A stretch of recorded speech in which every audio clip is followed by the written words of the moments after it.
Hello everyone, IT के अंदर आपके पास में चार बड़ी बड़ी यूनिट जिनसे कि बहुत सारे क्वेश्चन आते हैं। तो यार उस यूनिट को अगर रिवाइज करने के लिए जाओगे ना तो उसमें लगेगा आपका टाइम बहुत ज्यादा, और आपके पास में टाइम अभी है नहीं इतना। तो मैंने क्या किया है कि मैंने ना टाइम मेरा लगाया, मेरे पास में किस लिए हूं भैया, आप लोगों की हेल्प के लिए हूं। तो मैंने मेरा टाइम लगाया और इतने शानदार नोट्स बनाए ना कि अगर आपने कुछ भी नहीं पढ़ रखा ना और बस ये वीडियो देख लो, एक कोने में बैठ जाओ, ध्यान से ये अच्छे से सीख लो, आपको है ना इसके अंदर कोई भी नहीं रोक सकता फुल मार्क्स स्कोर करने से। मैं इस बात की आपको गारंटी देता हूं। अब हमारे पास में जो सबसे पहले हम लोग करेंगे वो करेंगे इलेक्ट्रॉनिक स्प्रेडशीट। तो देखो इलेक्ट्रॉनिक स्प्रेडशीट से रिलेटेड कुछ कुछ आपको टर्म्स है, उनकी डेफिनेशन बहुत ही अच्छे तरीके से आपको पता होना चाहिए, बस समझो।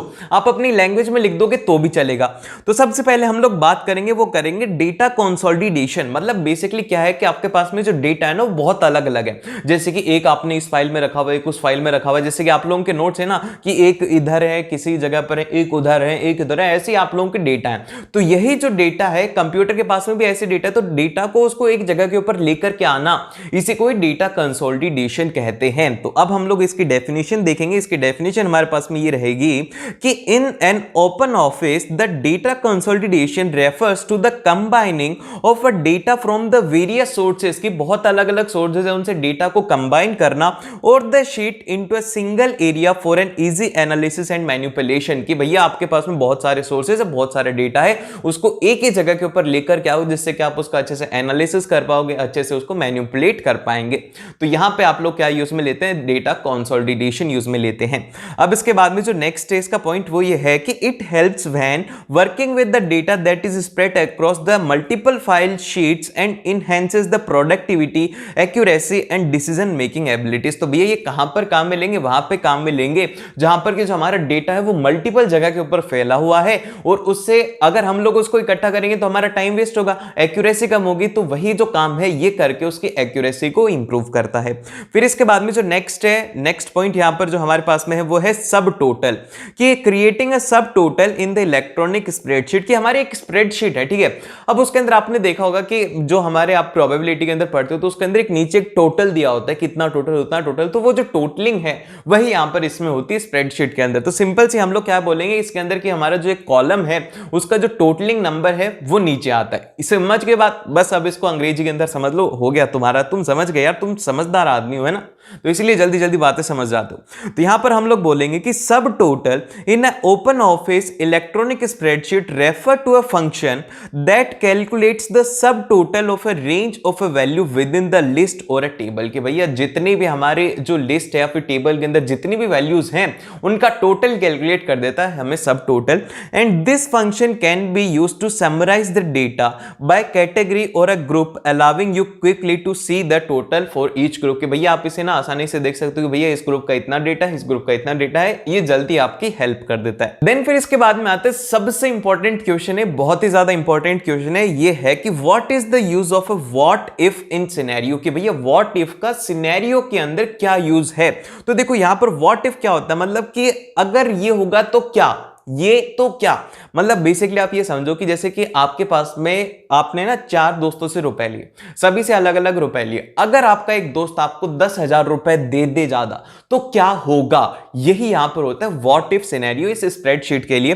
तो बेसिकली यहां पर ये होता है कि अगर आप एक डेटा के अंदर चेंज करोगे तो उससे क्या पॉसिबिलिटी है कि आपका आउटपुट क्या चेंज होगा। समझ रहे हो मेरी बात, कि आप डेटा के अंदर कुछ चेंज कर रहे हैं जिससे कि आपका आउटपुट चेंज हो रहा है, वही होता है व्हाट इफ सिनेरियो। तो अब इसको हम लोग इसकी डेफिनेशन देखते हैं। इसकी डेफिनेशन ये हो जाएगी कि what if analysis in a scenario you can test the different possibilities and explore the potential impact of a change to your data, helping you to make more informed decision। तो भैया यहां पर इसमें बता रहे हैं कि आपको डिफरेंट पॉसिबिलिटी पता लग जाएगी, डिफरेंट उसका पोटेंशियल पता लग जाएगा कि इसको चेंज करने से आपका इतना जो है वो डेटा के अंदर वेरिएशन आएगा और इसके अकॉर्डिंग आपको डिसीजन लेना है।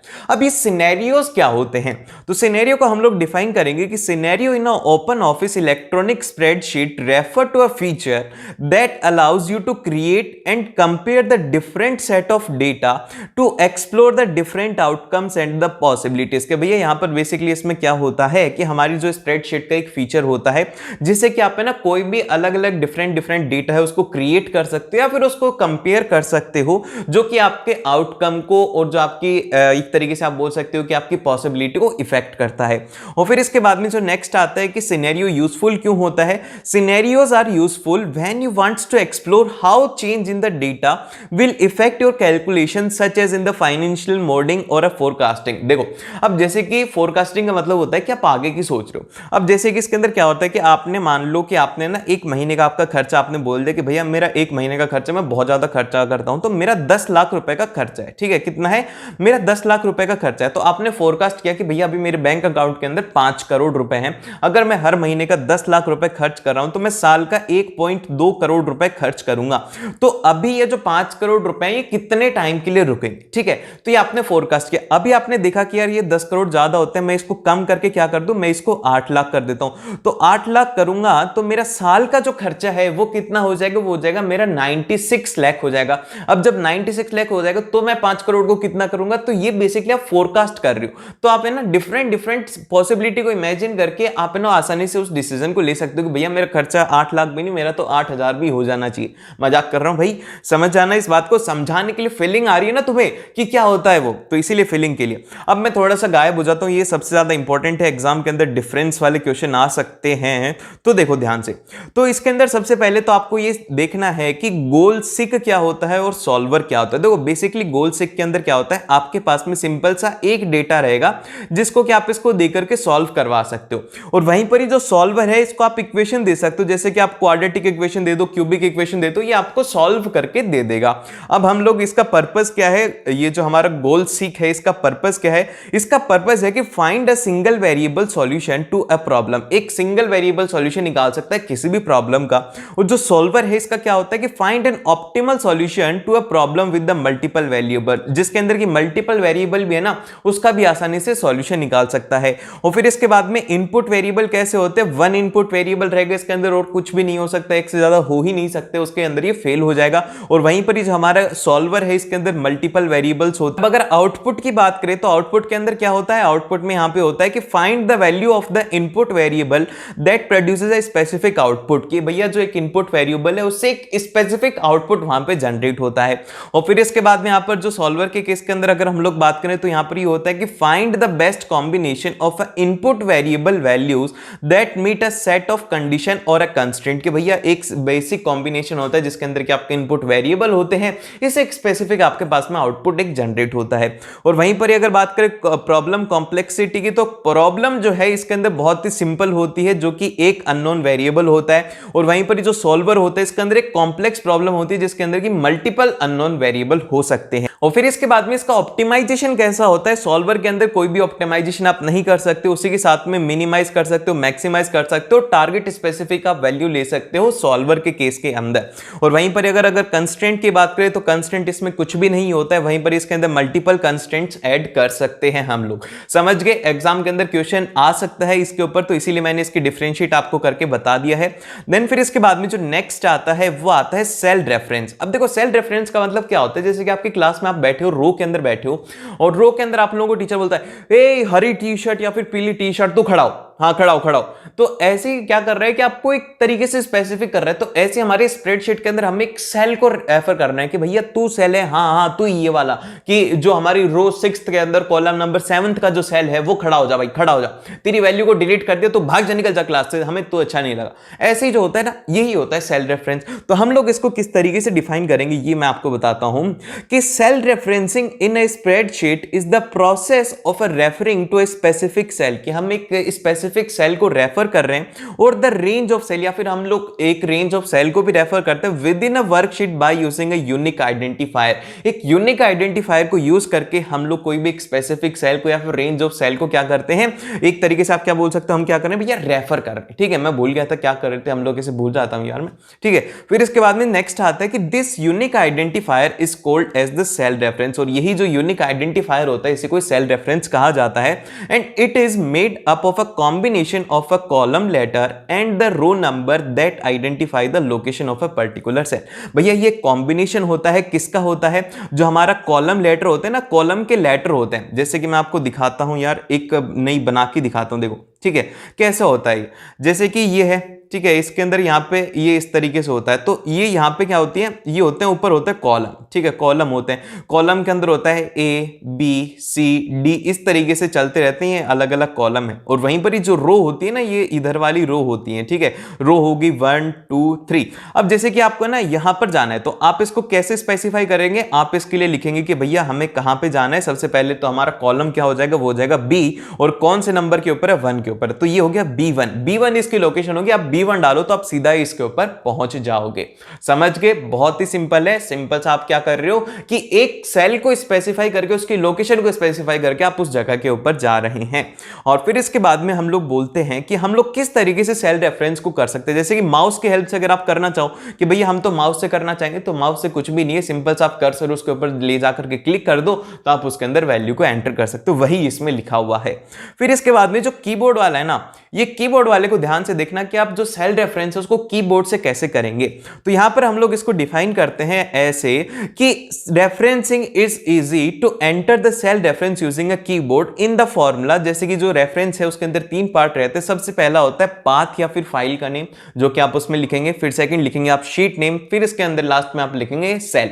ये 3 चीजें अगर आप लिख देंगे तो उसके बाद में आप सीधा कीबोर्ड से उसके ऊपर जा सकते हैं। अब एग्जांपल के तौर पर यहां पर फाइल स्लैश, यहां पर पाथ फाइल नेम लिखा, हैशटैग यहां पर आपने फिर शीट का नेम लिख दिया, डॉट सेल नेम कि आपको यहां पर B1 हो गया, C1 हो गया, C2 हो गया, इस तरीके से आप उसको लिखेंगे। अब इसके बाद में आता है वर्किंग विद द हाइपरलिंक। जैसे कि मान लो कि आपने एक पूरी एक स्प्रेडशीट बनाई और आपको एक कॉलम से दूसरे कॉलम को रिलेट करना, तो आप कैसे करोगे। तो यहां पर जो हम लोग यूज में लेते हैं वो लेते हैं हाइपरलिंक को। अब देखो हाइपरलिंक को हम लोग किस तरीके से डिफाइन करेंगे, तो हम लोग इसको इस तरीके से डिफाइन करेंगे कि in a click you can utilise the hyperlink to navigate between the spreadsheet cell, कि आप एक सेल से दूसरे सेल के बीच में आसानी से नेविगेट कर सकते हो, और to the other areas of a same और द डिफरेंट फाइल, वेबसाइट और इवन अदर स्प्रेडशीट। कि भैया आप एक, जैसे कि मान लो कि आप अलग फाइल के अंदर नेविगेट करना चाहते हो, या फिर आप एक किसी वेबसाइट के ऊपर नेविगेट करना चाहते हो कि इस सेल से आप सीधा उस वेबसाइट के ऊपर चले जाएं, तो वो सब कुछ आप हाइपरलिंक की हेल्प से कर सकते हो। अब 2 तरीके के होते हैं हाइपरलिंक, एक होता है रिलेटिव और एक होता है एब्सोल्यूट। अब देखो रिलेटिव क्या होता है, रिलेटिव के आप नाम से ही समझ रहे हो कि आप ना एक उसी स्प्रेडशीट के दूसरे सेल के रिलेटिव में आप बात कर रहे हो। तो हम लोग इसको डिफाइन इस तरीके से करते हैं कि relative hyperlink are the link that are specified in a relation to the current cell location. कि भैया वो सिंपल सा है कि जो हमारी करंट सेल की लोकेशन है उससे रिलेटेड होगा, and they typically uses a path that is relative to the current file location. और ये वही पाथ को फॉलो करते हैं जो कि अभी हमारी करंट फाइल है ना, उसी की ही लोकेशन को फॉलो करते हैं। अब जैसे कि फॉर एग्जांपल के लिए यहां पर दिया हुआ है कि if you are currently at a cell A1, कि आप A1 के ऊपर खड़े हैं, and you wants to link to a cell B1 in the same sheet, और आप इसी शीट के B1 को लिंक करना चाहते हो, तो you can use the relative hyperlink B1। और यहां पर आप रिलेटिव हाइपरलिंक B1 को यूज कर सकते हो क्योंकि आप A1 को उसके साथ में लिंक करना चाहते हो। और फिर इसके बाद में जो अगला है, अगला यहां पर है कि एब्सोल्यूट हाइपरलिंक। एब्सोल्यूट हाइपरलिंक के नाम से क्लियर है कि आप सिंपल सा एक एब्सोल्यूट कोई भी एक वेबसाइट के ऊपर जा रहे हो या फिर एक कोई भी एक आप लोकेशन के ऊपर जा रहे हो, वहां पर आप लोग उसको रिलेट कर रहे हो। तो इसको हम लोग इस तरीके से डिफाइन करते हैं कि absolute hyperlink on the other hand specify the full path और the URL of a resources being linked to. कि भैया ये बेसिकली आपको रिसोर्सेज का पाथ देता है कि जैसे कि आपने कोई भी एक डेटा उठाया, उसका आपने वेबसाइट का लिंक दे दिया, फिर आप सीधा उस वेबसाइट के ऊपर चले गए, उसके ऊपर क्लिक करने से अब फिर आपने कोई भी फाइल की लोकेशन दे दी। ये होता है एब्सोल्यूट हाइपरलिंक। तो सबसे पहला पॉइंट आता है कि डेटाबेस की डेफिनेशन क्या है, डेटाबेस होता क्या है। तो देखो फॉर एग्जांपल के लिए आप मान लो कि आपके क्लास के अंदर है 100 स्टूडेंट। अब ये जो 100 स्टूडेंट है इनका अलग अलग डेटा होगा। जैसे कि फॉर एग्जांपल के लिए सभी का हाइट अलग होगी, सभी का वेट अलग होगा, सभी का बोल सकते हैं कि मोबाइल नंबर अलग होंगे। तो ये सब चीजें जो अलग हैं, इनको जैसे कि एक फॉर्मेट के अंदर अगर हम कर दे तो उसको कहते हैं डेटाबेस। इससे फायदा क्या होगा, जैसे कि अगर आपको मान लो कि रोहित है, रोहित का आपको मोबाइल नंबर देखना है तो उसके अंदर मिल जाएगा। वहीं पर अगर श्याम का देखना है तो श्याम का डेटा आपको उसमें मिल जाएगा। तो मतलब पूरा जो डेटा है उसको एक ऑर्गेनाइज्ड वे के अंदर करने को ही डेटाबेस कहा जाता है। तो इसकी डेफिनेशन हमारे पास में हो जाएगी कि database is a collection of a logically related information और a data which is available for one और more user organised in a way so that it can be easily accessed, manage और update. कि इसको आसानी से access भी किया जा सकता है, इसको मैनेज भी किया जा सकता है और इसको अपडेट भी किया जा सकता है। जैसे कि फॉर एग्जांपल यहां पर दिया हुआ है कि considering the names, telephone numbers and the address of the relative के के एड्रेस वगैरह, ये सब चीजों को डेटाबेस कहा जाएगा।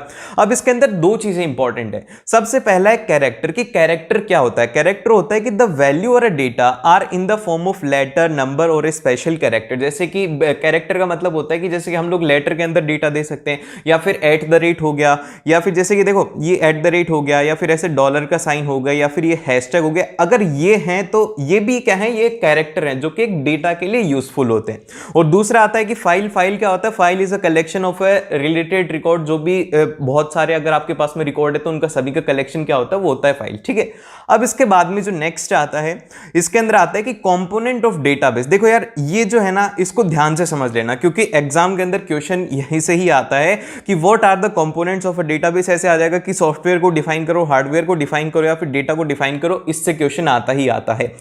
अब इसमें सबसे पहला जो पॉइंट आता है वो आता है डेटा। डेटा क्या होता है, डेटा कोई भी नंबर हो सकता है या फिर कोई भी वैल्यू हो सकती है जिसको कि हम लोग एंटर करते हैं। तो डेटा की डेफिनेशन सिंपल सी हो जाएगी कि it is a row number और ए कैरेक्टर। कैरेक्टर के अंदर सब कुछ आ जाएगा, लेटर भी आ जाएंगे, स्पेशल कैरेक्टर भी आ जाएंगे, सब कुछ आ जाएंगे। और इसी के साथ में fact represented by A value, एक वैल्यू से उनको रिप्रेजेंट किया जाता है, उसको हम लोग कहते हैं डेटा।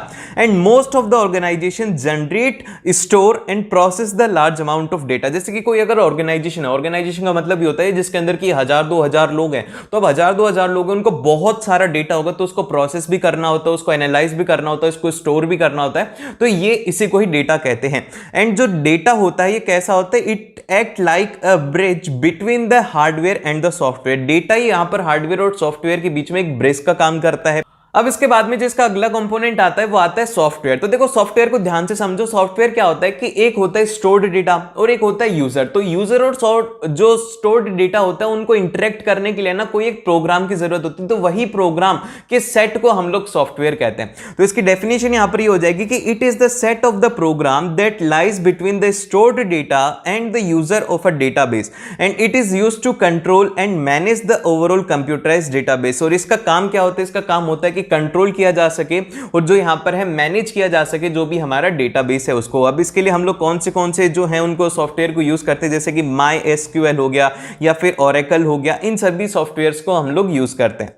अब इसके बाद में आता है हार्डवेयर। हार्डवेयर क्या होता है, जो कि कंप्यूटर वगैरह होते हैं ना, जिनको कि हम लोग हार्डली एक्सेस कर सकते हैं, मतलब जिनको टच कर सकते हैं, वही होता है हार्डवेयर। ठीक है, अब इसकी जो डेफिनेशन है वो ये रहेगी कि it is the physical aspect of a computer, telecommunication और a database which consist of a secondary storage devices such as magnetic disk, optical disk on which the data is stored। तो मतलब आप simple सी बात है, hardware को ये याद रखो कि एक ऐसे फिजिकल डिवाइस जिसके अंदर कि हम लोग हमारे डेटा को स्टोर करने वाले हैं। अब इसका जो लास्ट कंपोनेंट आता है वो आता है यूजर। यूजर क्या होता है, बेसिकली आप यूजर हो तो आपको क्या करना है कि आपके बिजनेस के लिए चाहिए, तो आपको अपने बिजनेस के लिए उसको इंफॉर्मेशन को एक्सेस करना है, तो वही होता है भैया यूजर। तो यूजर को हम लोग डिफाइन करेंगे कि it is the person who needs the information from the database to carry out its primary business responsibilities, कि उसको डेटाबेस से कुछ डेटा चाहिए अपने प्राइमरी बिजनेस को चलाने के लिए। सिंपल सा है, आप समझ गए हो। इसके बाद में जो नेक्स्ट टॉपिक आता है वो आता है फीचर ऑफ डेटाबेस के। डेटाबेस के क्या क्या फीचर है, तो इसका सबसे पहला फीचर है वो है टेबल्स। तो टेबल्स को हम लोग इस तरीके से डिफाइन करेंगे कि it is the building block of any relational database, जिसको कि हम लोग RDBMS भी कहते हैं, वो आगे पढ़ेंगे।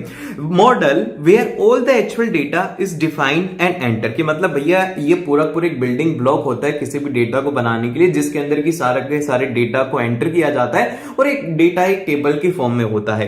And a database consist of many table, और एक डेटाबेस के अंदर बहुत सारी टेबल हो सकती हैं। ये पॉइंट ध्यान में रखना क्योंकि एमसीक्यू में आ सकता है कि how much tables are in a database, तो आप बोलेंगे कि एक से ज्यादा टेबल्स हो सकती है उसमें। देन फिर इसके बाद में यहां पर है कि टेबल जो कि रिलेशंस भी कहते हैं हम लोग, consist of a cell at the intersection of a records, जो कि रोज होती हैं, एंड द फील्ड्स जो कि कॉलम होती हैं। जैसे कि मैं आपको बताता हूं कि जैसे कि ये टेबल है, ठीक है, ये टेबल है और इसके अंदर ये एक कॉलम है और ये जो है ना ये एक सेल है जिसके अंदर कि हम लोग डेटा एंटर करेंगे, यही होता है सेल, जो कि इंटरसेक्शन ऑफ रो और कॉलम से बनता है, उसको हम लोग कहते हैं सेल।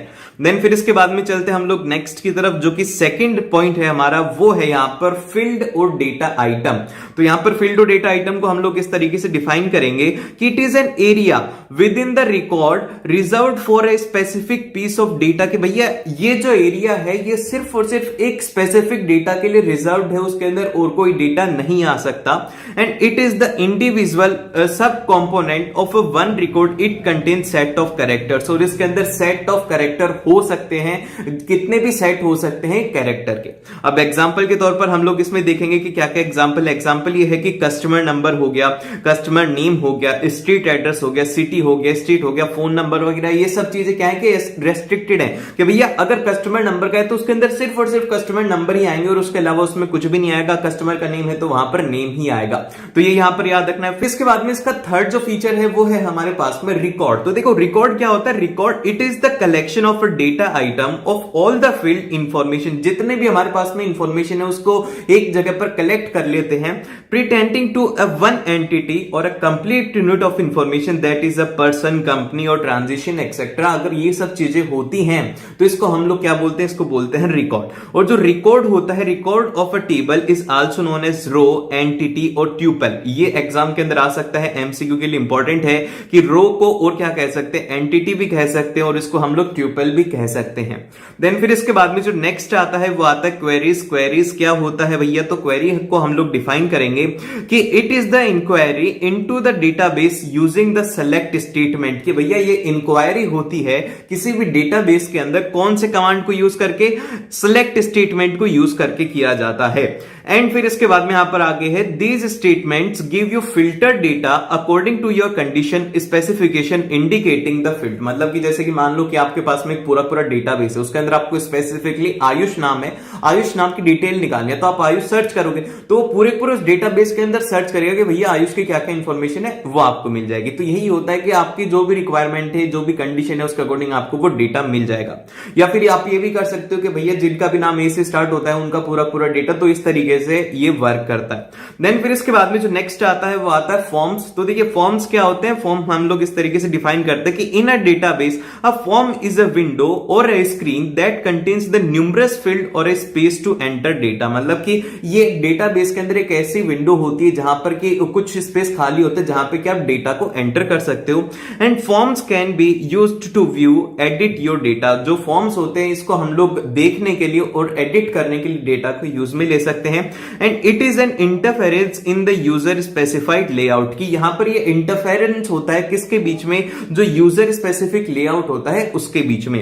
और फिर इसके बाद में जो नेक्स्ट आता है कि a user can create a data entry from that look exactly like a paper form. की यहां पर जो यूजर है वो एक डेटा एंट्री क्रिएट कर सकता है जैसे कि यहां पर पेपर लाइक फॉर्म होते हैं ना, उसमें क्रिएट किया जाता है, वैसे ही कर सकता है। फिर इसके बाद में जो नेक्स्ट आता है वो आता है रिपोर्ट। रिपोर्ट का क्या होगा कि भैया जैसे कि आपने ना एक पूरा पूरा डेटाबेस बना लिया, बहुत सारे डेटा है और अब आपसे पूछा जाए कि रिपोर्ट क्या होगी, तो रिपोर्ट आप क्या बोलेंगे, रिपोर्ट को आप कहेंगे कि when you want to print those records which are fetched from your database design a report. मतलब कि भैया यहां पे कहने का ये है कि आपके डेटाबेस के अंदर क्या क्या बातें हैं उनको आप प्रिंट आउट करवा करके प्रिंट निकाल करके बता दो कि भैया इस डेटाबेस के अंदर ये सब आते हैं, तो उसको आप लोग कहते हो report. And it is an effective way to present the data in a printed format. और यहां पर ये बहुत ही ज्यादा इफेक्टिव वे होता है किसी भी डेटा को एक प्रिंटेड फॉर्म के अंदर दिखाने के लिए।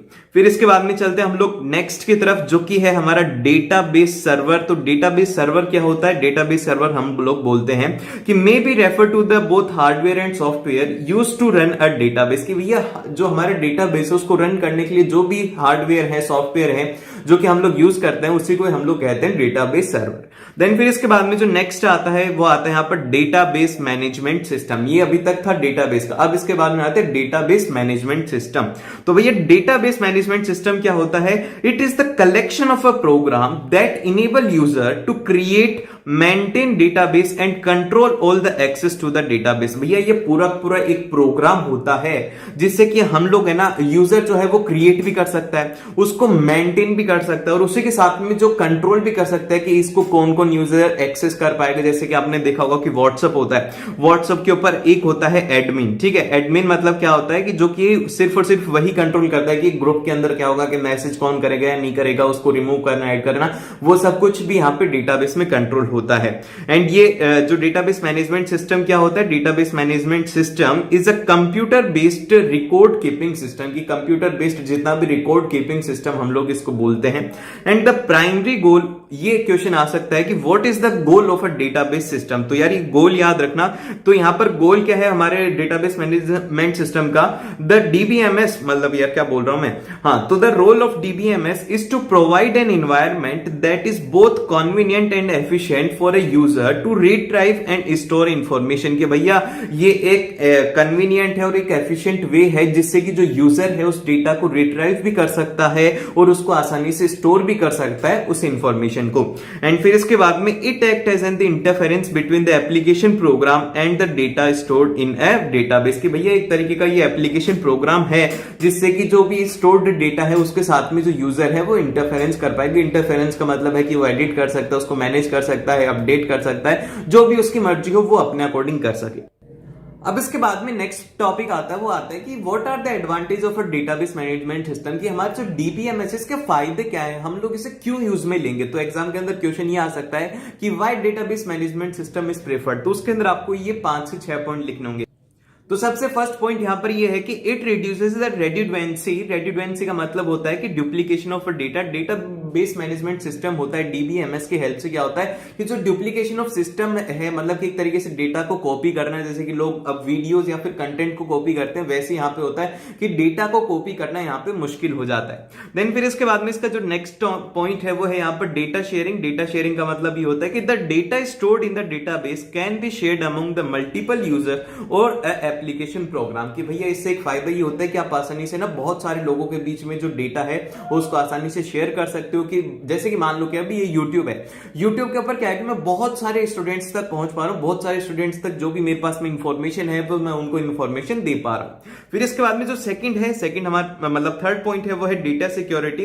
The DBMS ensure that the access of a database is only done through an authorised user. अब देखिए डेटा की सिक्योरिटी रहती है डीबीएमएस के अंदर कि यहां पर जैसे कि मैंने अगर डिजाइन किया, अगर मैं इसका एडमिन हूं तो मेरे पास में पूरी अथॉरिटी है कि इसको कौन देख पाएगा कौन नहीं देख पाएगा। तो ये जो पूरी डेटा सिक्योरिटी हमें मिलती है। फिर सेकंड आता है कि multiple views of a data. के यहां पर मल्टीपल व्यूज मिल जाते हैं किसी भी डेटा को, कि कोई एडिट करना चाहता है, कोई बोलता है कि जैसे कि एक टीम होगी, अब टीम के अंदर बहुत सारे लोग हैं, जैसे कि मैंने मेरा अकॉर्डिंग काम किया, कोई बोल रहा है कि आप इसका कलर चेंज कर दो, कोई बोल रहा है कि भैया आप इसका फॉन्ट चेंज कर दो। तो ये क्या होता है कि multiple views of a data हो जाता है। फिर इसके बाद में जो लास्ट पॉइंट आता है वो आता है कि डेटा इंडिपेंडेंट सिस्टम। की यहां पर जो डेटा है वो इंडिपेंडेंट रहता है and data description are independent from the application program. ये इंडिपेंडेंट रहता है, जो भी एप्लीकेशन प्रोग्राम होता है उसके साथ में इसका कोई भी रिलेशन नहीं होता।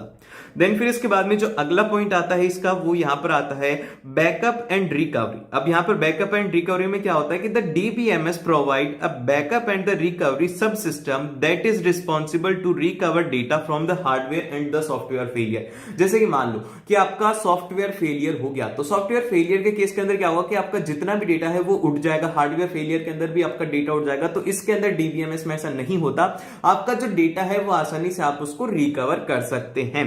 देन फिर इसके बाद में जो नेक्स्ट पॉइंट आता है वो आता है हमारे पास में ईयर्स ऑफ एप्लीकेशन डेवलपमेंट। मतलब कि क्या हुआ, इसका मतलब ये हुआ कि the application program needs to develop the application program according to the user needs. जैसे कि अभी आप लोगों ने बोला कि भैया हमें ना डीबीएमएस के शॉर्ट नोट्स दे दो, भैया हमें ना पूरा एक सिलेबस का रिवीजन दे दो। ये क्या है, ये है आपकी नीड्स है। अब इस नीड्स को कौन फुलफिल कर रहा है, मैं फुलफिल कर रहा हूं। तो इसी तरीके से जो डीबीएमएस है इसमें क्या होता है कि ईयर्स ऑफ एप्लीकेशन डेवलपमेंट की आसानी से यूजर की नीड्स को देख करके उसको मॉडिफाई किया जा सकता है। देन फिर इसके बाद में अच्छाइयां ही नहीं है, अब इसकी कुछ बुराइयां भी है, इसके डिसएडवांटेज भी है। तो इसका सबसे पहला जो डिसएडवांटेज है वो है यहां पर cost of hardware and software. अगर आपको कहीं पे भी किसी का भी डिसएडवांटेज है तो आपको सिंपल सा सबसे पहली बात तो कॉस्ट को ही डाल देना है। फिर इसके बाद में जो सेकंड आता है वो आता है डेटाबेस फेलियर। इसके अंदर डेटाबेस बहुत बार फेल भी हो जाते हैं, जो डेटा होता है वो उड़ भी जाता है। और इसी के साथ में कॉम्प्लेक्सिटी काफी ज्यादा कॉम्प्लेक्स होता है। और लास्ट है कि लोअर एफिशिएंसी, इसकी एफिशिएंसी जो है वो काफी ज्यादा कम होती है।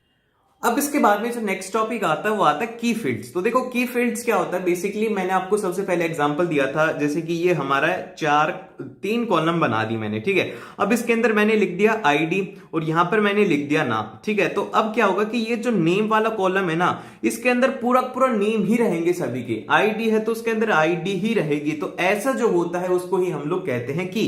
और की क्या होता है, की को हम लोग अभी एक बार डिफाइन करते हैं। की डेफिनेशन हमारे पास में ये रहती है कि the key is defined defined as the column और the set of column, column नहीं सेट ऑफ कॉलम भी हो सकता है, of a database which is used to identify each record uniquely in a relation, कि यहां पर जो हर एक रिकॉर्ड है उसको आसानी से यूनिकली आइडेंटिफाई किया जा सकता है। जैसे कि फॉर एग्जांपल के तौर पर मैंने यहां पे दिया हुआ है कि if a table has an ID name address as a column names then each one is known as the key of for that table, कि भैया एक टेबल है, टेबल के अंदर आपके पास में 3 कॉलम है, तो इनके अंदर जो 3 है अलग अलग, जैसे कि आईडी है तो आईडी एक की हो गया, नेम है तो नेम एक की हो गया, एड्रेस है तो एड्रेस एक की हो गया है।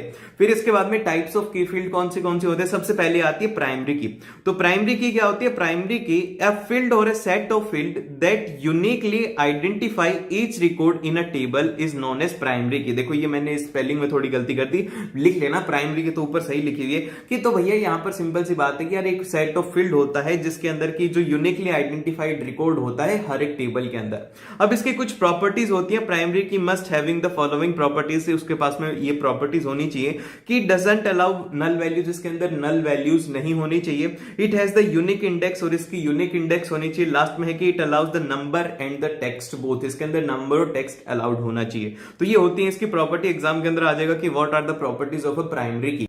अब इसके बाद में जो नेक्स्ट आता है वो आती है कैंडिडेट की। तो कैंडिडेट की क्या होता है कि the set of all the attributes which are uniquely identify each tuple of a relation are known as candidate key. और इसकी जो प्रॉपर्टीज हैं वो क्या होती है, सबसे पहली प्रॉपर्टी होती है कि for each row the value of a key must be uniquely identify that row, की मतलब जैसे कि एक रो है, रो के अंदर जैसे कि नाम है, नाम के आगे उसका आईडी लिखा हुआ है, फोन नंबर लिखा हुआ है, उसका एड्रेस लिखा हुआ है, जैसे कि रो समझ रहे हो ना, रो इस तरीके से होती है, ये होती है, ये होती है रो, ठीक है। रो के अंदर सबसे पहले क्या होगा, जैसे कि उसका नाम है, ठीक है, नाम उसका कुछ भी होगा, फिर उसके बाद में आगे उसकी आईडी होगी, फिर उसके बाद में आगे उसका फोन नंबर होगा। तो ये जो पूरा का पूरा है इसको यूनिकली आइडेंटिफाई कर पाए वही होती है कैंडिडेट की, ठीक है। और यहां पर जो ट्यूपल है, ट्यूपल का मतलब हमने अभी अभी पढ़ के आए थे, रो ही होता है ये। और फिर इसके बाद में जो नेक्स्ट पॉइंट है, नेक्स्ट इसकी प्रॉपर्टी है वो ये है कि no attribute in the key can be discarded without destroying the property unique identification. और यहां पर जो है कि कोई भी एट्रीब्यूट की नहीं है जिससे कि जो हमारा यूनिक आइडेंटिफिकेशन है उसको डिस्ट्रॉय कर पाए। देन फिर इसके बाद में आती है फॉरेन की। फॉरेन की ऐसा नहीं होता कि बाहर वाले लोग होते हैं, ये नहीं होता भैया, इसके अंदर फॉरेन की का मतलब अलग होता है। फॉरेन की का हाँ मतलब तो यही होता है कि दूसरे लोगों के साथ में इंटरेक्शन, मतलब कि दूसरे की जो की है उसके साथ में इंटरेक्शन को ही हम लोग फॉरेन की बोलते हैं। तो इसको हम लोग डिफाइन करेंगे कि field of a table relation that references the primary key of another table is referred as a foreign key. मतलब ये हुआ कि जो दूसरी टेबल की प्राइमरी की है ना, उसको अगर हम लोग रेफर कर रहे हैं तो उसको हम लोग बोलेंगे प्राइमरी की। देन फिर इसके बाद में इसका सेकंड पॉइंट आता है जो कि है यहां पर कि the relationship between the two table is established with the help of a foreign की, कि जो दो टेबल है उनके बीच में अगर आपको रिलेशनशिप बिठानी है तो वहां पे आप लोग फॉरेन की को यूज करते हैं। देन फिर इसके बाद में इसका अगला पॉइंट आता है वो ये है कि अ टेबल में हैव द मल्टीपल फॉरेन की एंड ईच फॉरेन की can have the different reference table, की मतलब कि एक से ज्यादा फॉरेन की हो सकती है और उनकी जो रेफरेंस टेबल है वो भी अलग अलग हो सकती है। देन फिर इसके बाद में अगला जो पॉइंट आता है वो आता है आरडीबीएमएस। इसकी फुल फॉर्म ही याद रख लो, फुल फॉर्म है इसके रिलेशनल डेटाबेस मैनेजमेंट सिस्टम। अब ये आरडीबीएमएस क्या होता है, आरडीबीएमएस को हम लोग इस तरीके से डिफाइन करते हैं कि RDBMS is a type of database management system that store the data in form of relation, की जो डेटा को स्टोर करता है टेबल की फॉर्म में वो होता है RDBMS. And relational databases are powerful so require a few assumptions about how data is related और how it will be extracted from the database। अब इसके बाद में आती है नेक्स्ट यूनिट जो कि है हमारी वेब एप्लीकेशन एंड सिक्योरिटी। ये जो यूनिट है ना बड़ी ही ज्यादा इंपॉर्टेंट है। इसमें आपका है ना पूरा जो भी हम लोग डे टू डे लाइफ के अंदर होता है ना वही सब कुछ है इसमें। तो हम लोग जो सबसे पहले डिफाइन करते हैं वो करते हैं स्टिकी कीज क्या होती है। देखो स्टिकी कीज क्या होती है, कुछ लोग है ना डिसेबल होते हैं, जैसे कि वो दो चीजों को एक साथ प्रेस नहीं कर सकते, जैसे कि कंट्रोल प्लस शिफ्ट प्लस हमें कोई कमांड देना होता है तो वो नहीं दे पाते। तो इस केस के अंदर हम लोग शिफ्ट की को यूज में लेते हैं, जिसके अंदर की जो लोग हैं वो दो कीज को एक साथ प्रेस नहीं कर पाते तो वहां पर शिफ्ट की को यूज में लेते हैं। तो यहां पर क्या होता है, इसको हम लोग किस तरीके से डिफाइन करेंगे, इसको हम लोग डिफाइन करेंगे कि sticky keys make it easier for the people with the disabilities to use the keyboard shortcut और a command sticky keys allowing them to push one key at a time rather than many keys at a once। जैसे कि आपको paste करना है तो आप Ctrl+V करते हो तो 2 कीज आप प्रेस कर रहे हो, लेकिन अगर मान लो कि कोई एक डिसेबल्ड पर्सन है, वो ये करना चाहता है, वो शॉर्टकट को यूज करना चाहता है, तो उसको यहां पर स्टिकी कीज यूज में ली जाती है, क्योंकि है ना स्टिकी कीज को एक्टिवेट करने के बाद में वो उसको सिर्फ और सिर्फ एक ही बटन को प्रेस करना है जिससे कि वो कर पाएगा। फिर इसके बाद में जो नेक्स्ट आता है वो आता है फिल्टर कीज। फिल्टर कीज क्या होती है भैया? फिल्टर कीज को हम लोग इस तरीके से डिफाइन करते हैं कि people with the motor disability और who having the difficulty typing, मतलब कि जैसे कि आप ये मान लो कि किसी का हाथ है वो चल नहीं रहा, मतलब कि क्लिक नहीं कर पा रहा है, या फिर वो मान लो कि ज्यादा जल्दी क्लिक कर रहा है, तो इस केस के अंदर कंप्यूटर को तो गलत कमांड मिलेगा या फिर लेट कमांड मिलेगा। तो इस केस के अंदर कंप्यूटर क्या करता है कि व्हेन द फिल्टर की इज इनेबल्ड, जब फिल्टर की इनेबल होती है तो the computer will ignore the brief और रिपीटेड की स्ट्रोक्स। वो कंप्यूटर होता है वो इग्नोर कर देता है जल्दी किया हुआ या फिर लेट किया हुआ, बार बार जो की स्ट्रोक होते हैं ना उनको इग्नोर कर देता है, which can reduces the accidental key strokes and improving the typing accuracy, और इसी से उनकी जो टाइपिंग एक्यूरेसी है वो भी इंप्रूव होती है। फिर इसके बाद में जो नेक्स्ट आती है वो आती है टॉगल की। टॉगल की क्या होता है? Toggle key makes an audible sound whenever the caps lock, num lock और the scroll lock keys are depressed, कि भैया जब कभी भी आप इनको डिस्प्रेस करते हो तो ये एक साउंड करता है।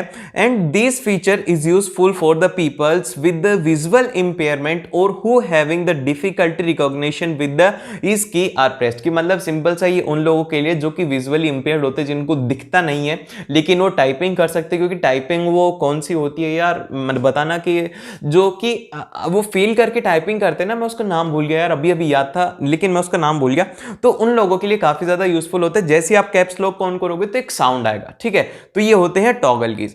फिर इसके बाद में जो नेक्स्ट आते हैं वो यहाँ पर अलग अलग ये टर्म्स हैं, टर्म्स से रिलेटेड एग्जाम के अंदर क्वेश्चन आएगा, फिर बोलना मत कि भैया ने बताया नहीं था, मैं अभी बता रहा हूं, ये इंपॉर्टेंट है। तो सबसे पहले जो आता है वो आता है साउंड सेंड ट्राई। तो साउंड सेंड ट्राई क्या होता है भैया? साउंड सेंड ट्राई को हम लोग इस तरीके से डिफाइन करते हैं कि if the user having the hearing loss और अ हियरिंग डिफिकल्टीज और who prefer visual signals can benefit from the sound send try, मतलब कि इसका मतलब ये है कि जैसे कि मान लो कि किसी को सुनाई नहीं दे रहा या फिर किसी को सुनने के अंदर दिक्कत है, तो उसको यहां पर जो साउंड सेंड ट्राई है उससे हेल्प मिलती है। अब कैसे मिलती है? Sound send try help the computer shows a visual warning indication to the user such as the flashing title bar और a task bar button to draw the user attention. जैसे कि अगर मान लो कि किसी को सुनाई नहीं दे रहा ना, तो कंप्यूटर के अंदर ऐसे झप-झप करके आता है, जैसे कि आपके फ्लैश लाइट होती है ना बार बार ऑन ऑफ, वैसे ही कुछ आते वार्निंग आने लग जाती है फ्लैशिंग टाइटल के साथ में। तो इससे क्या होता है कि उनको पता लग जाता है कि भैया अगर उनको साउंड सुनाई नहीं दी तो उनको इससे पता लग जाएगा कि हाँ भैया कुछ हुआ है। फिर इसके बाद में जो नेक्स्ट आता है वो आता है शो साउंड। अब साउंड को शो करने का मतलब क्या होता है कि this feature is design to help the user who are deaf or hard of hearing or who having the difficulty of a hearing sound system, कि भैया ये भी उन लोगों के लिए है जिनको कि सुनने के अंदर प्रॉब्लम होती है। And this feature provides the visual warning and the sound warning both. इसके अंदर दोनों होता है, विजुअल भी होता है और साउंड भी होता है, लेकिन वहीं पर जो साउंड सेंड ट्राई है इसके अंदर सिर्फ और सिर्फ हमारे को क्या मिलता है? विजुअल वार्निंग्स मिलती हैं। और फिर इसके बाद में जो नेक्स्ट है यहां पर इसमें लिखा हुआ है कि such as the startup sound with the startup logo, error beeps with the warning message and flashing windows with the sound and bouncing icon with the sound and the other system alerts. जो भी system alerts के हैं वो सब कुछ इसको sound में मिलते हैं। किसमें? 100 साउंड्स के अंदर मिलता है। और साउंड सेंड ट्राई के अंदर क्या मिलता है? उनको फ्लैशिंग टाइटल की फॉर्म में ऐसे एरर अगर हो जाता है या फिर कुछ भी हो जाता है तो जैसे कि ब्लिंक नहीं करता क्या, वैसे उनको दिखता है। फिर इसके बाद में जो नेक्स्ट आती है वो आती है माउस कीज। माउस कीज क्या होती है भैया? Mouse keys is an accessibility feature in the computer that allows the user to control the mouse cursor using the numeric pad instead of a standard mouse or a touch pad. कि भैया मान लो कि अगर आपका कभी mouse खराब हो गया, और माउस कीज वो होती हैं जिससे कि आप है ना माउस के बिना भी नेविगेट कर सकते हो, अप एंड डाउन लेफ्ट और राइट नेविगेट कर सकते हो, वो होती है माउस कीज। अगर मान लो एक्सीडेंटली आपका माउस खराब हो गया तो उस केस के अंदर क्या करोगे? तो उस केस के अंदर आप लोग इसको यूज कर सकते हैं। अब इसके बाद में जो नेक्स्ट टॉपिक आता है वो आता है नेटवर्क से रिलेटेड। तो देखो सबसे पहले हम लोग को देखना चाहिए कि किस तरीके के आर्किटेक्ट होते हैं, क्योंकि देखो इसकी डेफ एक बार इसकी फुल फॉर्म आ गई थी, व्हाट इज P2P। तो P2P की फुल फॉर्म होती है पीयर टू पीयर आर्किटेक्ट होता है। अब इसके अंदर क्या होता है? इसके अंदर होता है कि this type of architect enables the devices to communicate and share the resources directly with each other without the need of a central server. के इसके अंदर सेंट्रल सर्वर की जरूरत नहीं होती, सिंपल सी दो डिवाइसेज आपस में इंफॉर्मेशन जो है उसको एक तरीके से कम्युनिकेट कर सकती हैं। And this type of network has the equal status status and the component CPU, और इसके अंदर सिंपल जो है नेटवर्क होता है, इक्वल स्टेटस होता है और इसके अंदर कोई भी कॉम्प्लेक्सिटी नहीं होती। अब इसके बाद में जो सेकंड टाइप का आर्किटेक्ट होता है वो होता है हमारे पास में क्लाइंट सर्वर आर्किटेक्ट। इसके अंदर सिंपल हमें समझ में आ रहा है कि सर्वर के और क्लाइंट के बीच में यहां पर कोई ना कोई रिलेशन होगा। तो इसकी डेफिनेशन में हम लोग याद रखेंगे कि this type of architect uses the server to manage the resources and provide the service to the client. के भैया यहां पर जो रिसोर्सेज हैं वो सारी की सारी सर्वर के ऊपर स्टोर होंगी और जो भी इंफॉर्मेशन है या फिर जो भी कुछ चाहिए होगा क्लाइंट को वो वहां से सर्व हो जाएगा। और इसके बाद में जो नेक्स्ट है कि client send the request to the server and the server respond with the request. जो भी उसने रिक्वेस्ट करी है, जो भी इंफॉर्मेशन उसको चाहिए वो वहां से उसको मिल जाती है। अब इसके बाद में जो नेक्स्ट टॉपिक आता है वो आता है कि टाइप ऑफ नेटवर्क, कि कितने तरीके के नेटवर्क होते हैं। तो सबसे पहला जो नेटवर्क होता है वो होता है हमारे पास में लोकल एरिया नेटवर्क, जिसको कि हम लोग कहते हैं लैन कहते हैं। अब ये क्या होता है, basically a network that cover a small area such as home, office and connect the devices together to enable the communication and the resources sharing. भैया जैसे कि हमारे घर के अंदर जो कनेक्शन होते हैं ना, हमारे घर के अंदर जितनी भी डिवाइसेज हैं वो कनेक्टेड होती है, वो किसके थ्रू होती है, वो होती है लैन के थ्रू। और वहीं पर अगर मान लो कि हमारी पूरी कंट्री को अगर कनेक्ट कर रहा हो तो कौन सा नेटवर्क काम में लेंगे, तो वहां पर जो हम लोग नेटवर्क यूज में लेते हैं वो लेते हैं वाइड एरिया नेटवर्क। इसमें क्या होता है कि network that span a larger geographical area such as a country और the world and connects the different LAN and the other networks together. भैया इसके अंदर क्या होता है कि हमारी कंट्री के अंदर जितना भी नेटवर्क है उसको एक साथ जोड़ता है। कौन जोड़ता है, वेन करता है एक कंट्री के अंदर या फिर एक कंट्री से दूसरी कंट्री के लिए हम लोग इसको यूज में लेते हैं। अब जैसे कि हमने एक छोटी सी घर की बात कर ली, अब हमने एक सीधी पूरी बड़ी कंट्री की बात कर ली। मान लो कि हमें सिटी के अंदर चाहिए तो क्या करेंगे, सिटी के अंदर चाहिए तो मैन है ना, मैन करेगा इसका काम। तो मैन का काम क्या होता है कि it is a network that cover the geographical area larger than the लैन, लैन से बड़ा होगा but smaller than a van, van से इसका एरिया छोटा होने वाला है। जैसे कि कोई भी एक सिटी हो गया या फिर एक रीजन हो गया, वहां पे हम लोग मैन को यूज करते हैं। और फिर इसके बाद में जो नेक्स्ट आता है वो आता है हमारे पास में इंटरनेट। भैया इंटरनेट क्या होता है, इंटरनेट ही तो है पूरा का पूरा बवाल। तो इंटरनेट की डेफिनेशन क्या होती है, आप लोग इंटरनेट सभी यूज करते हो लेकिन बहुत सारे को ये डेफिनेशन नहीं पता होगा, लेकिन आज जान लो कि the internet is a global system of a interconnected computer network which connect the billions of the peoples world wide using a internet protocol. भैया इंटरनेट एक बेसिकली बहुत सारे कंप्यूटर्स हैं उनका जुड़ा, जैसे कि सारे के सारे कंप्यूटर ना जुड़े हुए हैं एक दूसरे से, वही यहां पर इंटरनेट फॉर्म करता है। जिससे कि क्या होता है कि बिलियंस ऑफ जो पीपल हैं वो एक इंफॉर्मेशन को एक्सेस कर पाते। जैसे कि अभी आप गूगल के ऊपर जाते हो, गूगल के ऊपर जैसे आप जाते हो ना तो गूगल के सर्वर के पास जाता है। सर्वर क्या है, सर्वर एक कंप्यूटर है, तो आप है ना कंप्यूटर से ही इंफॉर्मेशन कलेक्ट कर रहे हैं। आपको लग रहा है कि इंटरनेट कुछ ही नहीं, इंटरनेट बहुत बड़ी चीज है भैया। इंटरनेट को समझ में ना हालत खराब हो जाएगी, अगर कभी पढ़ो आगे, कभी जैसे कि डेटा साइंटिस्ट बनोगे तो आपको ये सब बातें पता लगेंगी। फिर इसके बाद में अगला जो क्वेश्चन है, अगला क्वेश्चन है कि what are the different uses of internet, क्या क्या यूज होता है। भैया सबसे पहला तो यूज हमें पता है कि कम्युनिकेशन के काम में आता है, कि हम लोग आसानी से किसी से भी कम्युनिकेट कर सकते हैं इसकी हेल्प से। इंफॉर्मेशन से क्या होता है कि access to a vast information through the search engine like Google की, गूगल की हेल्प से आप है ना कुछ भी सर्च कर सकते हो जो कि आपको चाहिए। ऐसे आपको बुक्स में नहीं मिलेगा, बुक्स में टाइम लगेगा, लेकिन गूगल के ऊपर लिखोगे तो आपको इंस्टेंटली मिल जाएगा। अभी तो वो चैट जीपीटी आ रहा है, तो चैट जीपीटी के अंदर तो आपका आंसर ही मिल जाएगा यार। और फिर इसके बाद में आता है इंटरटेनमेंट। फिर इसके बाद में इंटरटेनमेंट के लिए आप जैसे कि म्यूजिक देखते हो, मूवीज देखते हो, टीवी शोज देखते हो, ऑनलाइन गेमिंग वगैरह और सोशल मीडिया जो है ये सब एंटरटेनमेंट में आता है। फिर इसके बाद में एजुकेशन, जैसे कि अभी आप लोग पढ़ रहे हो, कॉमर्स हो गया, कॉमर्स के अंदर आप लोग शॉपिंग वगैरह करते हैं, रिसर्च वगैरह, जैसे कि आप रिसर्च कोई करना चाहते हो कोलैबोरेशन वगैरह में, तो वो सब चीजें भी इंटरनेट की हेल्प से बहुत ज्यादा आसान हो जाती हैं। और फिर इसके बाद में जो नेक्स्ट है हमारे पास में, ये कुछ डेफिनेशन है जो कि आपको पता होनी चाहिए, जो कि सबसे पहले है वर्ल्ड वाइड वेब, इसकी शॉर्ट फॉर्म होती है www।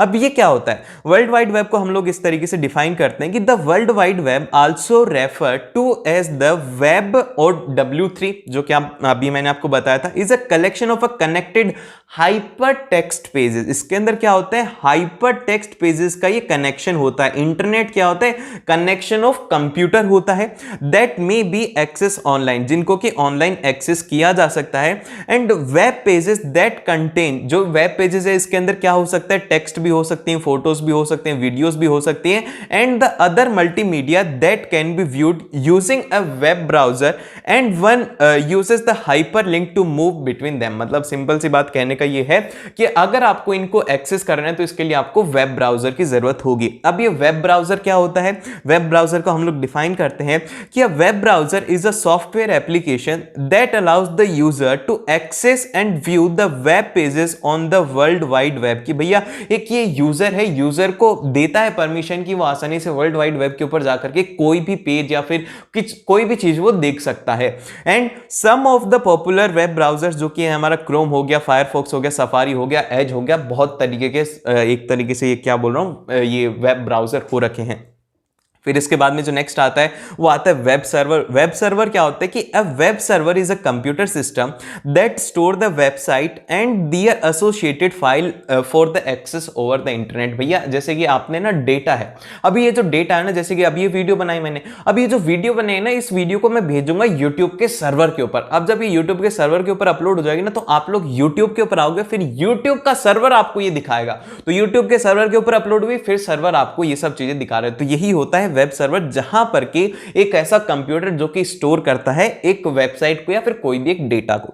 फिर इसके बाद में नेक्स्ट आता है मॉडेम। मॉडेम क्या होता है कि modem is a device that enables the computer to transmit a data over a telephone lines or a cable line. कि भैया ये कैसा होता है जिससे कि आप लोग है ना डेटा को ट्रांसमिट करते हो टेलीफोन लाइन से और केबल लाइंस के थ्रू। और फिर इसके बाद में है कि it converts the digital signal generated by the computer into the analog signal. ये क्या करता है कि जो डिजिटल सिग्नल जनरेट होता है ना हमारे कंप्यूटर से, उसको एनालॉग में कन्वर्ट करता है। That can be transmitted over a telephone और अ केबल लाइन। और ये जो ट्रांसमिटेड हुआ है ना, मतलब कि ये जो सिग्नल जनरेट हुए थे इनको आप ट्रांसमिट करते हो कोई भी केबल लाइन से या फिर टेलीफोन लाइन से, and vice versa. And it is also known as the modulator or demodulator भी इसको कहते हैं। दोनों काम होते हैं इसके अंदर की सिग्नल आता भी और सिग्नल जाता भी है।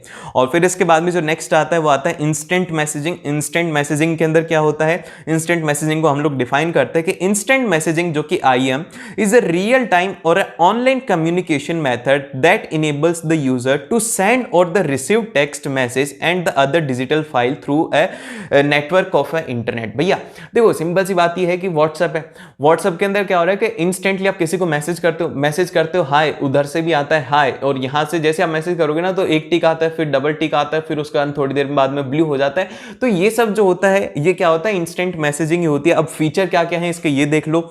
इसका सबसे पहला जो फीचर है हमारे पास में वो ये कि एक तो क्विक है और इजी है, आप आसानी से बात कर सकते हो, बहुत ही ज्यादा फास्ट है, कॉस्ट इफेक्टिव है, बार बार आपके पैसे नहीं कटते। अगर मैसेज कर वो करते हो ना कौन सा होता है यार, SMS मैसेज, उसके अंदर पैसे कटते हैं। फिर सेकंड आता है कि instant messaging allows for the real time collaboration and decision making. और आप इससे ना जैसे कि रियल टाइम में ऐसा नहीं है कि इसमें डिले हो जाएगा, हाथों हाथ मैसेज मिल जाता है और आप इससे अच्छे से डिस्कशन कर पाओगे। फिर इसके बाद में आता है कि it enables the user to share the file, images and other multimedia quickly and easily. और इससे क्या होता है कि जो यूजर है ना वो आसानी से अपनी मल्टीमीडिया हो गया, कोई भी फाइल्स वगैरह हो गया, वो आसानी से शेयर कर सकता है। फिर इसके बाद में user can stay connected with the friends और फैमिली के साथ में कनेक्टेड रह सकता है और सभी के साथ में कनेक्टेड फील कर सकता है। And it provides a record for the conversation history. और इसमें हिस्ट्री मिलती है कि भैया आपने क्या क्या बातें करी थी, कौन सी बातें इधर से हुई थी, कौन सी बातें उधर से हुई थी, समझ रहे हो। फिर इसके बाद में कितने टाइप की होती हैं, एक होता है एप्लीकेशन बेस्ड, जिसके अंदर की एप्लीकेशन होती है जैसे कि आपके पास में होगा गूगल टॉक हो गया, याहू मैसेंजर हो गया, स्काइप हो गया, विंडोज हो गया। तो ये सब क्या होता है जो कि आपके कंप्यूटर के अंदर डाउनलोड और इंस्टॉल हो जाता है आपके कंप्यूटर या मोबाइल के अंदर, वो होते हैं एप्लीकेशन बेस्ड। और दूसरा होता है वेब बेस्ड, जो कि आपके इसमें डाउनलोड नहीं हो सकता, आप इसको डाउनलोड नहीं कर सकते, आपको इसके लिए एक्टिव इंटरनेट कनेक्शन चाहिए होता है। तो इसकी डेफिनेशन हम लोग बोलेंगे कि web based instant messaging software can be open in a web browser, for example Google Chrome, Mozilla Firefox and Microsoft Edge के अंदर होता है। और ये कुछ है जैसे कि इनमें ओपन ही रहता है, आप इसको डाउनलोड नहीं कर सकते, जैसे कि Yahoo मैसेंजर हो गया या फिर आप MSN वेब मैसेंजर हो गया, ये सब पुराने थे, अब तो ये चलते भी नहीं है, लेकिन आपको इनके नाम याद रखने हैं। Digital documentation. डिजिटल डॉक्यूमेंटेशन में जो हमारा सबसे पहला टॉपिक रहने वाला है वो रहने वाला है create and apply style in the document. कि डॉक्यूमेंट के अंदर आप किस तरीके से स्टाइल को क्रिएट करोगे और कैसे आप उसके अंदर लगाओगे। तो जैसे कि फॉर एग्जांपल आप यही एक डॉक्यूमेंट ले लो कि ये हमारा एक डॉक्यूमेंट है, इस डॉक्यूमेंट के अंदर आपको क्या क्या स्टाइल दिख रहे हैं, तो मैं आपको दिखाता हूं। सबसे पहली जो स्टाइल यहां पर आप नोटिस करेंगे कि ये जो स्टेटमेंट है ये कैसा लिखा हुआ है, ये लिखा हुआ है बोल्ड एक स्टेटमेंट लिखा हुआ है। फिर सेकंड जो आप यहां पे ऑब्जर्व करेंगे कि ये जो पेज स्टाइल है ना, इसको हमने इसका जो बैकग्राउंड है इसको कलरफुल कर दिया है। तो बेसिकली स्टाइल को हम लोग क्या बोलते हैं कि उसके अपीयरेंस। अब जैसे कि फॉर एग्जांपल के लिए मैं देता हूं, मैंने सिंपल सा एक टी शर्ट पहन रखी, नीचे लोअर पहन रखा है, तो ये बेसिक स्टाइल हो गई। वहीं पर अगर मैं इसके ऊपर एक जैकेट डाल लूं, अच्छे ब्लैक सनग्लासेस लगा लूं, नीचे अच्छे जूते पहन लूं, स्नीकर्स, तो मेरी जो अपीयरेंस है वो चेंज हो जाएगी। तो इसी तरीके से जो हमारा डॉक्यूमेंट है उसके हम लोग अपीयरेंस को चेंज करते हैं, उससे कोई स्टाइल कहते हैं। तो इसकी बेसिक डेफिनेशन क्या होगी हमारे पास में वो देखते हैं। तो इसकी डेफिनेशन हमारे पास में ये रहेगी, a style is a set of a format that you can apply. अब देखो किसके ऊपर आप अप्लाई कर सकते हो, पेज के ऊपर कर सकते हो, टेक्स्ट के ऊपर कर सकते हो, फ्रेम्स के ऊपर कर सकते हो, या फिर किसी और एलिमेंट जो कि आपके डॉक्यूमेंट में है, जिससे कि आप उसके क्विकली उसकी अपीयरेंस को चेंज कर सकते हो, वो होता है स्टाइल। अब देखो स्टाइल भी बहुत तरीके की होती है, इसमें सबसे पहली जो स्टाइल होती है वो होती है पेज स्टाइल। अब पेज स्टाइल क्या होता है, पेज स्टाइल हमारे पास में, पेज स्टाइल के अंदर क्या क्या आएगा, देखो पेज स्टाइल के अंदर उसका मार्जिन आएगा, उसका हेडर आएगा, उसका फूटर आएगा, उसके बॉर्डर्स आएंगे, उसका बैकग्राउंड आएगा, तो ये सब चीजें जो है वो आएंगी हमारी पेज स्टाइल के अंदर। देन फिर इसके बाद में इसके अलावा और भी बहुत सारी स्टाइल होती हैं, जैसे कि हमारी जो पैराग्राफ स्टाइल है। पैराग्राफ स्टाइल देखो एग्जाम के अंदर क्वेश्चन कैसा आएगा, एग्जाम के अंदर क्वेश्चन ये आएगा कि एक्सप्लेन पैराग्राफ स्टाइल, कि पैराग्राफ स्टाइल के अंदर क्या होता है उसको एक्सप्लेन कीजिए। इसमें ये क्वेश्चंस आपको ध्यान रखने, तो बेसिक इनकी डेफिनेशन आपको याद रखिए। तो सबसे पहले अगर हम लोग बात करें कि पैराग्राफ स्टाइल क्या होता है, तो हम लोग पैराग्राफ स्टाइल को बोलेंगे कि it control all the aspects of a paragraph. इसके नाम से क्लियर है कि भैया पैराग्राफ के अंदर जितने भी एस्पेक्ट्स हैं उनको कंट्रोल करेगा, जैसे कि उसके अपीयरेंस कैसी रहेगी, उसका टेक्स्ट अलाइनमेंट कैसा रहेगा, उसका टैब स्टॉप कहां पे होगा, लाइन के अंदर कितनी स्पेसिंग रहेगी, कैसा उसका बॉर्डर रहेगा, और उसी के साथ में जो कैरेक्टर हैं उनकी फॉर्मेटिंग भी इसमें इंक्लूड रहने वाली है। फिर इसके बाद में यहां पे हमारे पास में आता है फ्रेम स्टाइल। तो अब हम फ्रेम स्टाइल को किस तरीके से डिफाइन करेंगे, फ्रेम स्टाइल को हम लोग वहां पे यूज में लेते हैं जहां पे कि हमें फॉर्मेट ग्राफिक होता है, या फिर हमें टेक्स्ट फ्रेम को डिजाइन करना होता है, टेक्स्ट फ्रेम को हमारी अपीयरेंस चेंज करनी होती है, और इसी के साथ में हम लोग इसमें इंक्लूड करते हैं जैसे कि रैपिंग टाइप हो गया, बॉर्डर्स हो गए, यहां पर बैकग्राउंड हो गया, या फिर कॉलम हो गया, ये सब जो चीजें हैं ये आएंगे हमारी फ्रेम स्टाइल के अंदर।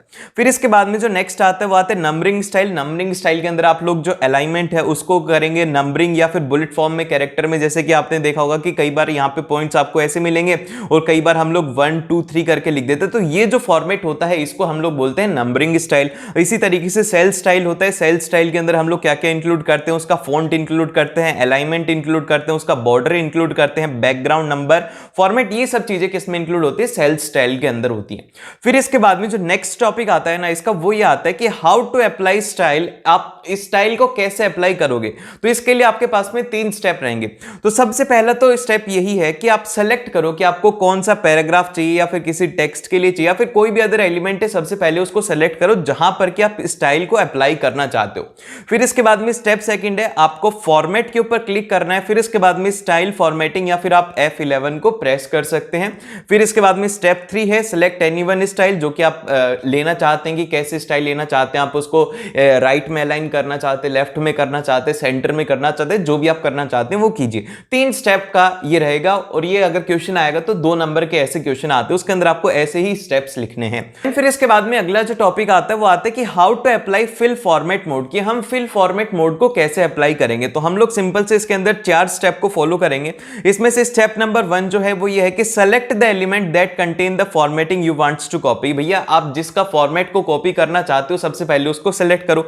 सेकंड यहां पर आते हैं कि click on the fill format mode. Fill format mode icon के ऊपर आप क्लिक कीजिए in the style and formatting window. Style और फॉर्मेटिंग विंडो है, वहां पर आपको इसमें क्लिक करना है। फिर थर्ड स्टेप है कि यहां पर select the element or the element that you wants to apply the formatting, और उस एलिमेंट को सेलेक्ट कीजिए जहां पर कि आप उस फॉर्मेट को अप्लाई करना चाहते हो।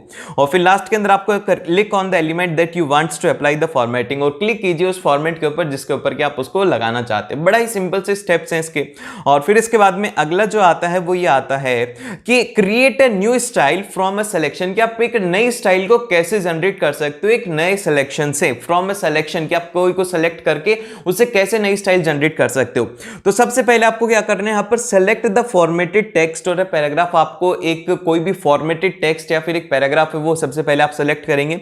फिर सेकंड स्टेप आपका ये रहेगा कि टॉप मेन्यू में आपको सेलेक्ट करना है स्टाइल्स और उसमें आपको जाना है न्यू स्टाइल या फिर आप F11 को प्रेस कीजिए। फिर इसके बाद में आप आएंगे स्टेप 3 में। स्टेप 3 में आपको क्या करना है कि in the new style window enter a name for the new style. आप जो भी नाम रखना चाहे, new style 1, new style 2, new style 3, जो भी आपकी इच्छा हो वो नाम रखिए and select the type of style you wants to create. और आप सेलेक्ट कीजिए कि किस तरीके की स्टाइल आप वहां पे क्रिएट करना चाहते हैं। फिर स्टेप 4 आता है कि make an additional changes to the style option, और उसी के साथ में कुछ एडिशनल चेंजेस भी कर दीजिए स्टाइल ऑप्शन के साथ में। और लास्ट के अंदर आप ओके के ऊपर क्लिक कर दीजिए जिससे कि आपका नई स्टाइल बन जाएगी। बहुत ही सिंपल एग्जाम के अंदर यही क्वेश्चन आता है कि how will you create a new style from a selection. तो इसीलिए ये स्टेप्स बता रहा हूं, इनको ना सिंपल समझो और अपनी लैंग्वेज के अंदर लिख दो, क्योंकि यार ये आईटी का पेपर है, ये कोई इंग्लिश का पेपर नहीं, इसमें ज्यादा लैंग्वेज नहीं देखेंगे, बस आपके वर्ड्स एकदम से करेक्ट होने चाहिए। और फिर इसके बाद में जो अगला हमारे पास में पॉइंट आता है वो ये आता है यहां पे कि how to insert and use the image in a digital document. कि हमारा जो डॉक्यूमेंट है उसमें हम लोग जो हमारी इमेज है उसको किस तरीके से यूज कर सकते हैं, किस तरीके से उसको इंसर्ट करेंगे। तो सबसे पहला जो मेथड है वो है ड्रैग एंड ड्रॉप। अब ड्रैग एंड ड्रॉप के अंदर क्या है, सिंपल से 2 स्टेप का प्रोसेस रहता है। इसमें सबसे पहले तो आप फाइल ब्राउजर को ओपन करेंगे, फाइल ब्राउजर विंडो को, and locate the image you wants to insert. आप उस इमेज को ढूंढेंगे जिसको कि आप इंसर्ट करना चाहते हैं। फिर स्टेप 2 के अंदर आप क्या करेंगे कि drag the image into the writer document and drop it where you want. आप वहां पर उस इमेज को ड्रॉप करेंगे। सबसे पहले तो आपने ड्रैग किया, फिर उसके बाद में वहां पे ड्रॉप करेंगे जहां पे कि उस आप डॉक्यूमेंट के अंदर लगाना चाहते हो। सिंपल सा ड्रैग एंड ड्रॉप का हो गया। फिर सेकंड जो तरीका होता है आपके पास में ये होता है कि आप डायलॉग बॉक्स होता है उससे इंसर्ट करें। फिर इसके बाद में अगला जो तरीका वो ये आता है कि insert the image from the dialog box. ये क्वेश्चन बहुत बार पूछा जाता है कि how would you insert the image from the dialog box. तो इसके लिए 3 स्टेप रहेंगे। सबसे पहले स्टेप तो ये है कि click in the open office document के ऊपर आपको क्लिक करना है जहां पर कि आप इमेज को प्लेस करना चाहते हो। फिर सेकंड स्टेप यहां पर आता है कि फ्रॉम द मेन्यू बार। ये जो आप स्टेप लिखे ना, जैसे कि सबसे पहले आपको इंसर्ट के ऊपर क्लिक करना है, फिर पिक्चर को सिलेक्ट करना है, फिर फ्रॉम फाइल में आपको सिलेक्ट करना है। तो ये जो है ये काफी ज्यादा इंपॉर्टेंट है, आपको इस तरीके से इसको हाईलाइट कर देना है। ये जो स्टेप है ये बहुत ही ज्यादा इंपॉर्टेंट होता है, आप इसके अंदर हाईलाइट कर दीजिएगा कि ये स्टेप आप फॉलो कर रहे हैं। फिर इसके बाद में लास्ट के अंदर इसका स्टेप नंबर 3 है। स्टेप नंबर 3 में आप लिखेंगे कि navigate to the file that needs to be inserted on the insert picture dialog and select it and click open. ठीक है, सिंपल सा आप उसके ऊपर क्लिक करेंगे जो इमेज आपको चाहिए, फिर उसके बाद में आप ओपन के ऊपर क्लिक करेंगे तो वहां से वो इमेज आ जाएगी। और फिर इसके बाद में जो अगला तरीका है वो ये है कि आप है ना किस तरीके से इमेज को इंसर्ट करेंगे। क्लिपबोर्ड से आपके क्लिपबोर्ड के ऊपर आपने एक इमेज को कॉपी कर रखा है, तो क्या करोगे, सिंपल सा काम है, हमें कॉपी पेस्ट तो करना ही आता ही है। तो यहां पर क्या करेंगे, Ctrl+V कर देंगे पेस्ट करने के लिए। सिंपल सा शॉर्टकट है, इसको ही यूज करेंगे। तो इसमें देखो क्या क्या लिखा हुआ है वो सुन लो बस, और अपने दिमाग से लिखना, ये सब चीजें बहुत ही ज्यादा आसान है। तो देखो इसमें सबसे पहले अगर हम लोग लिखेंगे कि open the document in which you wants to insert the image. सबसे पहले तो उस डॉक्यूमेंट को ओपन करो जिसके अंदर कि आप इमेज को इंसर्ट करना चाहते हो। फिर सेकंड आता है कि place the cursor where you wants to insert image. वहां पर कर्सर रखो जहां पर कि आप इमेज को इंसर्ट करना चाहते हो। देखो कितने सिंपल से स्टेप है। फिर थर्ड स्टेप के अंदर है कि press Ctrl+V or right click and select paste to insert the image from the clipboard. या तो आप Ctrl+V कीजिए या फिर आप राइट क्लिक करके उसके अंदर पेस्ट को सिलेक्ट कीजिए जहां पर कि आपको इमेज को इंसर्ट करना है, and resize or move the image as necessary. और फिर उसके बाद में आप रीसाइज कीजिए, मूव कीजिए, जैसी आपकी मर्जी हो वैसे आप कीजिए। सिंपल से स्टेप्स हैं। और फिर लास्ट के अंदर है कि आप किस तरीके से इमेज को इंसर्ट करेंगे एक स्कैनर से। तो इसके लिए ये जो स्टेप है ना कि सबसे पहले आप इंसर्ट के ऊपर क्लिक करेंगे, फिर इसके बाद में आप पिक्चर के ऊपर क्लिक करेंगे, फिर इसके बाद में आप स्कैन के ऊपर क्लिक करने वाले, क्योंकि आप यहां पर क्या कर रहे हो, स्कैनर से इमेज ले रहे हो। तो यहां पर स्कैन के ऊपर क्लिक करेंगे, देन फिर इसके बाद में सेलेक्ट सोर्स, जो कि आपका प्रिंटर होगा जिसका नाम होगा HP 1 2 3 4 ऐसे कुछ नाम होगा, वो आपको सेलेक्ट करना है। ये इसमें स्टेप के मार्किंग होगी, जैसे कि अगर आपने ये स्टेप सही ढंग से लिखा है तो आपको 1 मार्क मिलेगा। तो इसलिए स्टेप को मिस मत करना, इसीलिए मैं बार बार इस बात के ऊपर जोर दे रहा हूं, स्टेप में लिखने की कोशिश करना। फिर इसके बाद में जो नेक्स्ट टॉपिक आता है वो आता है कि मॉडिफाइंग एन इमेज, कि आप एक इमेज को किस तरीके से मॉडिफाई करेंगे। तो इसमें सबसे पहला जो पॉइंट आता है वो आता है कि using the picture tool bar. Picture tool bar को यूज करके आप मॉडिफाई कर सकते हो इमेज को। तो आपको सिंपल से एक स्टेप फॉलो करना है, वो ये है कि व्यू के ऊपर आप क्लिक करेंगे, फिर टूल बार के ऊपर क्लिक करेंगे, फिर इसके बाद में पिक्चर के ऊपर क्लिक करेंगे, जिससे कि क्या होगा कि आप जो इमेज है उसको विजिबल सिलेक्ट कर सकते हैं। अब क्या स्टेप रहेगा वो हम लोग इसमें देखते हैं कि जैसे कि जो पिक्चर होती है ना, जैसे कि आपने कभी ना कभी तो डॉक्यूमेंट बनाया होगा, जैसे आप उसके ऊपर क्लिक करते हो ना तो जो टूल बार खुलता है वही है यहाँ पर कि पिक्चर टूल बार से आप सिंपल से उसकी विजिबिलिटी को सिलेक्ट करते हो। फिर इसके बाद में जो नेक्स्ट आता है वो आता है ग्राफिक्स मोड। ग्राफिक मोड से क्या होता है भैया, इससे क्या होता है कि you can change the colour image to a grey scale, कि आप जो कलर इमेज है उसको ग्रे स्केल के अंदर कन्वर्ट कर सकते हो by selecting the image and then selecting the grey scale from the graphics mode list, कि ग्राफिक मोड लिस्ट से आप इसको सेलेक्ट करके इसको ग्रे स्केल में कन्वर्ट कर सकते हो, कलरफुल इमेजेस को ग्रे स्केल में कन्वर्ट कर सकते हो। फिर लास्ट के अंदर है कि आप उस इमेज को हॉरिजॉन्टली या फिर वर्टिकली फ्लिप करना चाहते हो तो इसके अंदर आपको कुछ भी नहीं करना है, सिंपल से आपको उस इमेज को सिलेक्ट करना है, then click the corresponding icon to turn it horizontal or vertically, जो भी आइकन है उसके ऊपर क्लिक करेंगे तो वो हॉरिजॉन्टल हो जाएगी या फिर वर्टिकली टर्न हो जाएगी। अब इसके बाद में जो नेक्स्ट टॉपिक आता है वो आता है यहाँ पर ट्रांसपेरेंसी का। देखो ट्रांसपेरेंसी के अंदर क्या करना होता है आपको, सिंपल सा to make a picture more transparent change the percentage value in the transparency box. Transparency box जो होता है उसके अंदर परसेंटेज वैल्यू को सिलेक्ट करते हैं, जैसे कि 60% हो गया, 70% हो गया। अब इसको हम लोग यूज में क्यों लेते हैं, when making a watermark और enclosing the image in the background, इसको हम लोग वहां पे यूज में लेते हैं। जैसे कि आपने देखा होगा कि कोई इमेज है ये, ठीक है, ये इमेज है और इसके अंदर एक वाटर मार्क है, तो ये वाटर मार्क क्या होता है, पूरा पूरा विजिबल नहीं होता है, कुछ विजिबल होता है, तो वहां पे हम लोग इसको यूज में लेते हैं।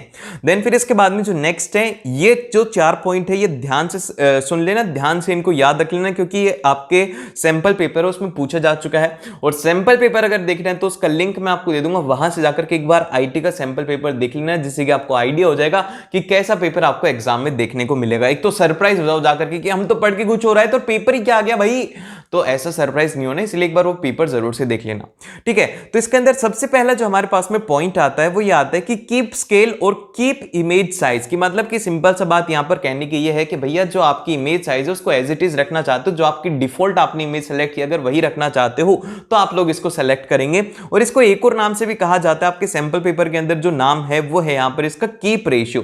क्या नाम है इसका, है वो है कीप रेशियो के नाम से भी इसको बोला जाता है। तो इसलिए याद रखना कि कीप रेशियो से क्या होता है कि डिफॉल्ट जो आपने इमेज सेलेक्ट करी है वही उसकी साइज रहती है। देन फिर इसके बाद में जो अगला पॉइंट आता है वो आता है रीसाइजिंग एन इमेज की। जैसे कि मान लो कि आप एक डॉक्यूमेंट लिख रहे हो, उसके अंदर आप इमेज है ना आपने बहुत ज्यादा बड़ी सेलेक्ट कर ली, तो आप उसको रीसाइज करना चाहोगे तो वही यहां पर रीसाइजिंग में होता है। If the inserted image is a too big और too small it might not fit the paper completely and you can resize the image in the writer. Simple सी बात कहने की मैंने जो कहा था वही है।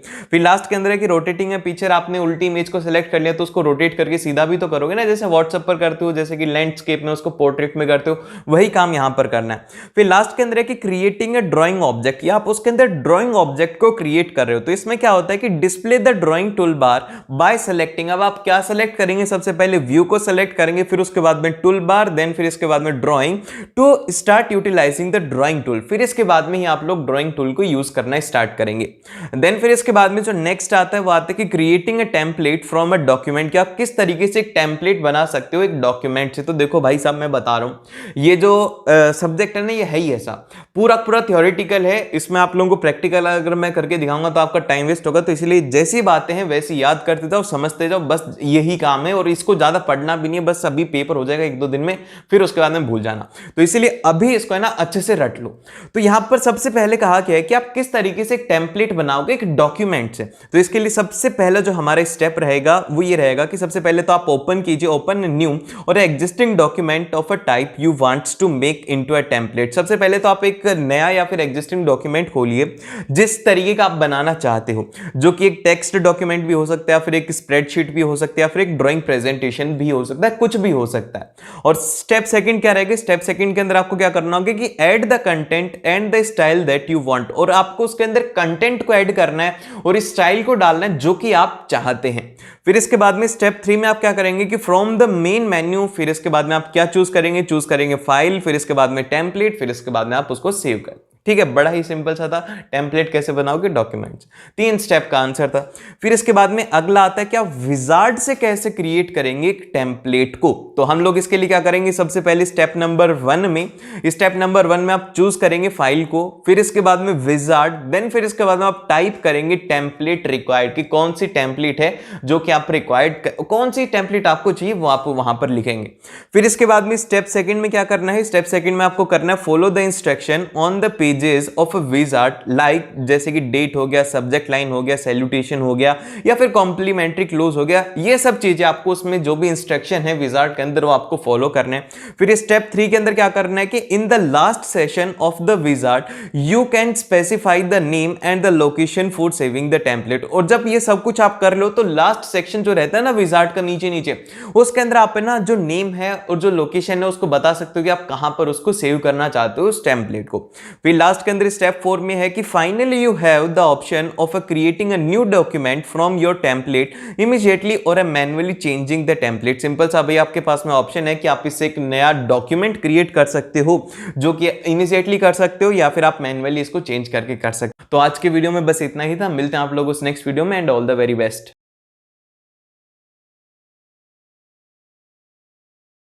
नेक्स्ट आता है, अब देखिए यहां पर ये जो है अमीना। अब देखिए अमीना नाम की एक स्टूडेंट है जिसका काम क्या है, उसकी बहुत ज्यादा अच्छी सोच है कि studies delightly to improve her grades because she wants to feel proud of her achievements and also earn a scholarship. अब देखो कितनी अच्छी स्टूडेंट है। अब अमीना का क्या सपना है, उसका सपना ये है कि वो प्राउड फील करना चाहती, जैसे कि आप लोगों का भी एक टारगेट था कि भैया मेरे को तो 97-98% लाना है, तो उसी तरीके से इसका भी टारगेट है कि खुद को प्राउड फील करवाए और उसी के साथ में एक स्कॉलरशिप ले। तो अब पूछा गया कि ये किस तरीके का मोटिवेशन है, तो अब प्राउड फील करवाना है मतलब कि खुद से उसको पढ़ना है, तो इंटरनल ये हो गया मोटिवेशन, और वहीं पे स्कॉलरशिप चाहिए तो ये हो गया एक्सटर्नल, मतलब कि बाहर से उसको पढ़ने से क्या मिलेगा, स्कॉलरशिप मिलेगा। तो इसीलिए जो इसका करेक्ट आंसर रहेगा वो रहेगा हमारे पास में बोथ एक्सटर्नल एंड इंटरनल। तो इसके लिए हमारे पास में आ जाएगा ऑप्शन नंबर सी। अब मेरे दिमाग में एक सवाल आ रहा था, आपसे ही मुझे पूछना था कि यार आप लोगों का जो टारगेट था, क्या आपने उसके लिए सही ढंग से मेहनत की थी? ठीक है, आपने मतलब अच्छे तरीके से मेहनत की होगी,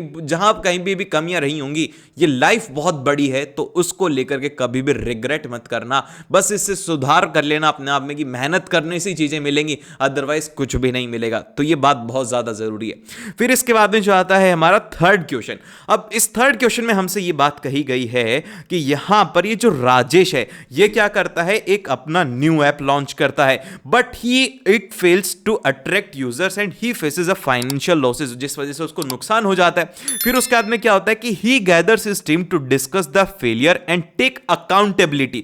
अब वो क्या करता है, वो ये नहीं बोलता कि तुम्हारी वजह से हुआ ऐसा हुआ, वो बोलता है कि हाँ भाई मेरी गलती थी, ऐसा ऐप फेल नहीं हुआ, मैंने अच्छी तरीके से मेहनत नहीं की। अब इसी तरीके से अकाउंटेबिलिटी जब उसने ली और फिर बोला कि assure that he will conduct thorough market research and before the next launch. तो इससे उसकी कौन सी क्वालिटी पता लगती है, उससे उसकी ये क्वालिटी पता लगती है कि वो क्या है, अकाउंटेबल है और एक रिस्पॉन्सिबल सिटीजन है जो कि अपनी गलती मान लेता है। नहीं तो लोग गलतियां मानते ही कहां है, गलतियां कर देते हैं फिर बोलते हैं हमें तो है ही नहीं भैया, ऐसा होता ही नहीं, ये सब हम लोग कर देते हैं। तो इसीलिए जो इसका करेक्ट आंसर आएगा वो आएगा हमारा यहां पर ऑप्शन नंबर है कि takes a responsibility of his mistakes. तो यहां पर जो हमारे पास में रहेगा करेक्ट ऑप्शन रहेगा ऑप्शन नंबर ए। फिर इसके बाद में हम लोग चलते हैं नेक्स्ट के ऊपर, जो कि है हमारा यहां पर फोर्थ क्वेश्चन। अब इसमें हमसे यह कहा गया है कि which of the following best describes the self management. अब देखिए सेल्फ मैनेजमेंट का मतलब क्या होता है। अब दो स्टूडेंट होते हैं, मैं बहुत अच्छे तरीके से आपको समझाता हूं कि दो स्टूडेंट होते हैं, दोनों के पास में हर दिन एक चॉइस होता है कि सुबह 6 बजे जल्दी खड़े होंगे और उसके साथ में वॉक पे जाएंगे या फिर अपनी स्टडीज को कंटिन्यू करेंगे। दोनों के पास में यही चॉइसेस होती हैं। अब स्टूडेंट ए तो क्या करता है, स्टूडेंट ए तो बोलता है कि यार आज नहीं यार कल से स्टार्ट करूंगा, अभी तो बहुत ज्यादा टाइम है, 6 महीने हैं एग्जाम में, और इस तरीके से वो करके टालता रहता है। वहीं पे स्टूडेंट बी जो है ये इतना ज्यादा सेल्फ डिसिप्लिन है कि इसने बोला 6 बजे उठना है तो 6 बजे उठ के वो जाता है। तो ये क्या है, क्या इसका मन नहीं करता सोने का, इसका भी मन करता है, लेकिन इसने अपनी इमोशंस के ऊपर कंट्रोल किया हुआ है, इसने अपने एक्शंस के ऊपर कंट्रोल किया हुआ है, किसके थ्रू, सेल्फ मैनेजमेंट के थ्रू। तो यही मतलब होता है यहां पे सेल्फ मैनेजमेंट का।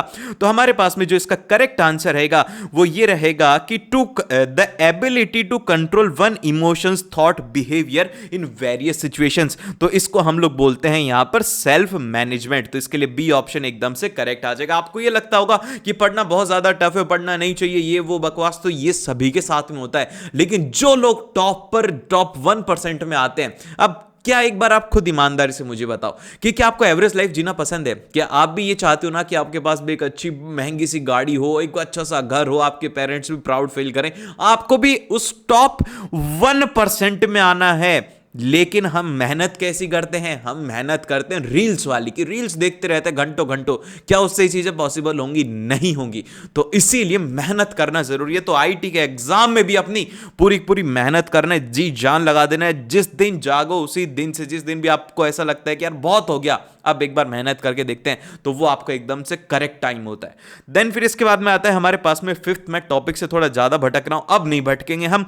तो अब इसके बाद में आता है नेक्स्ट, जो कि है फिफ्थ। इसमें बोला गया है कि community initiates a tree planning campaign to restore the local trees. कितना अच्छा काम कर रहे हैं कि ट्री प्लान कर रहे हैं।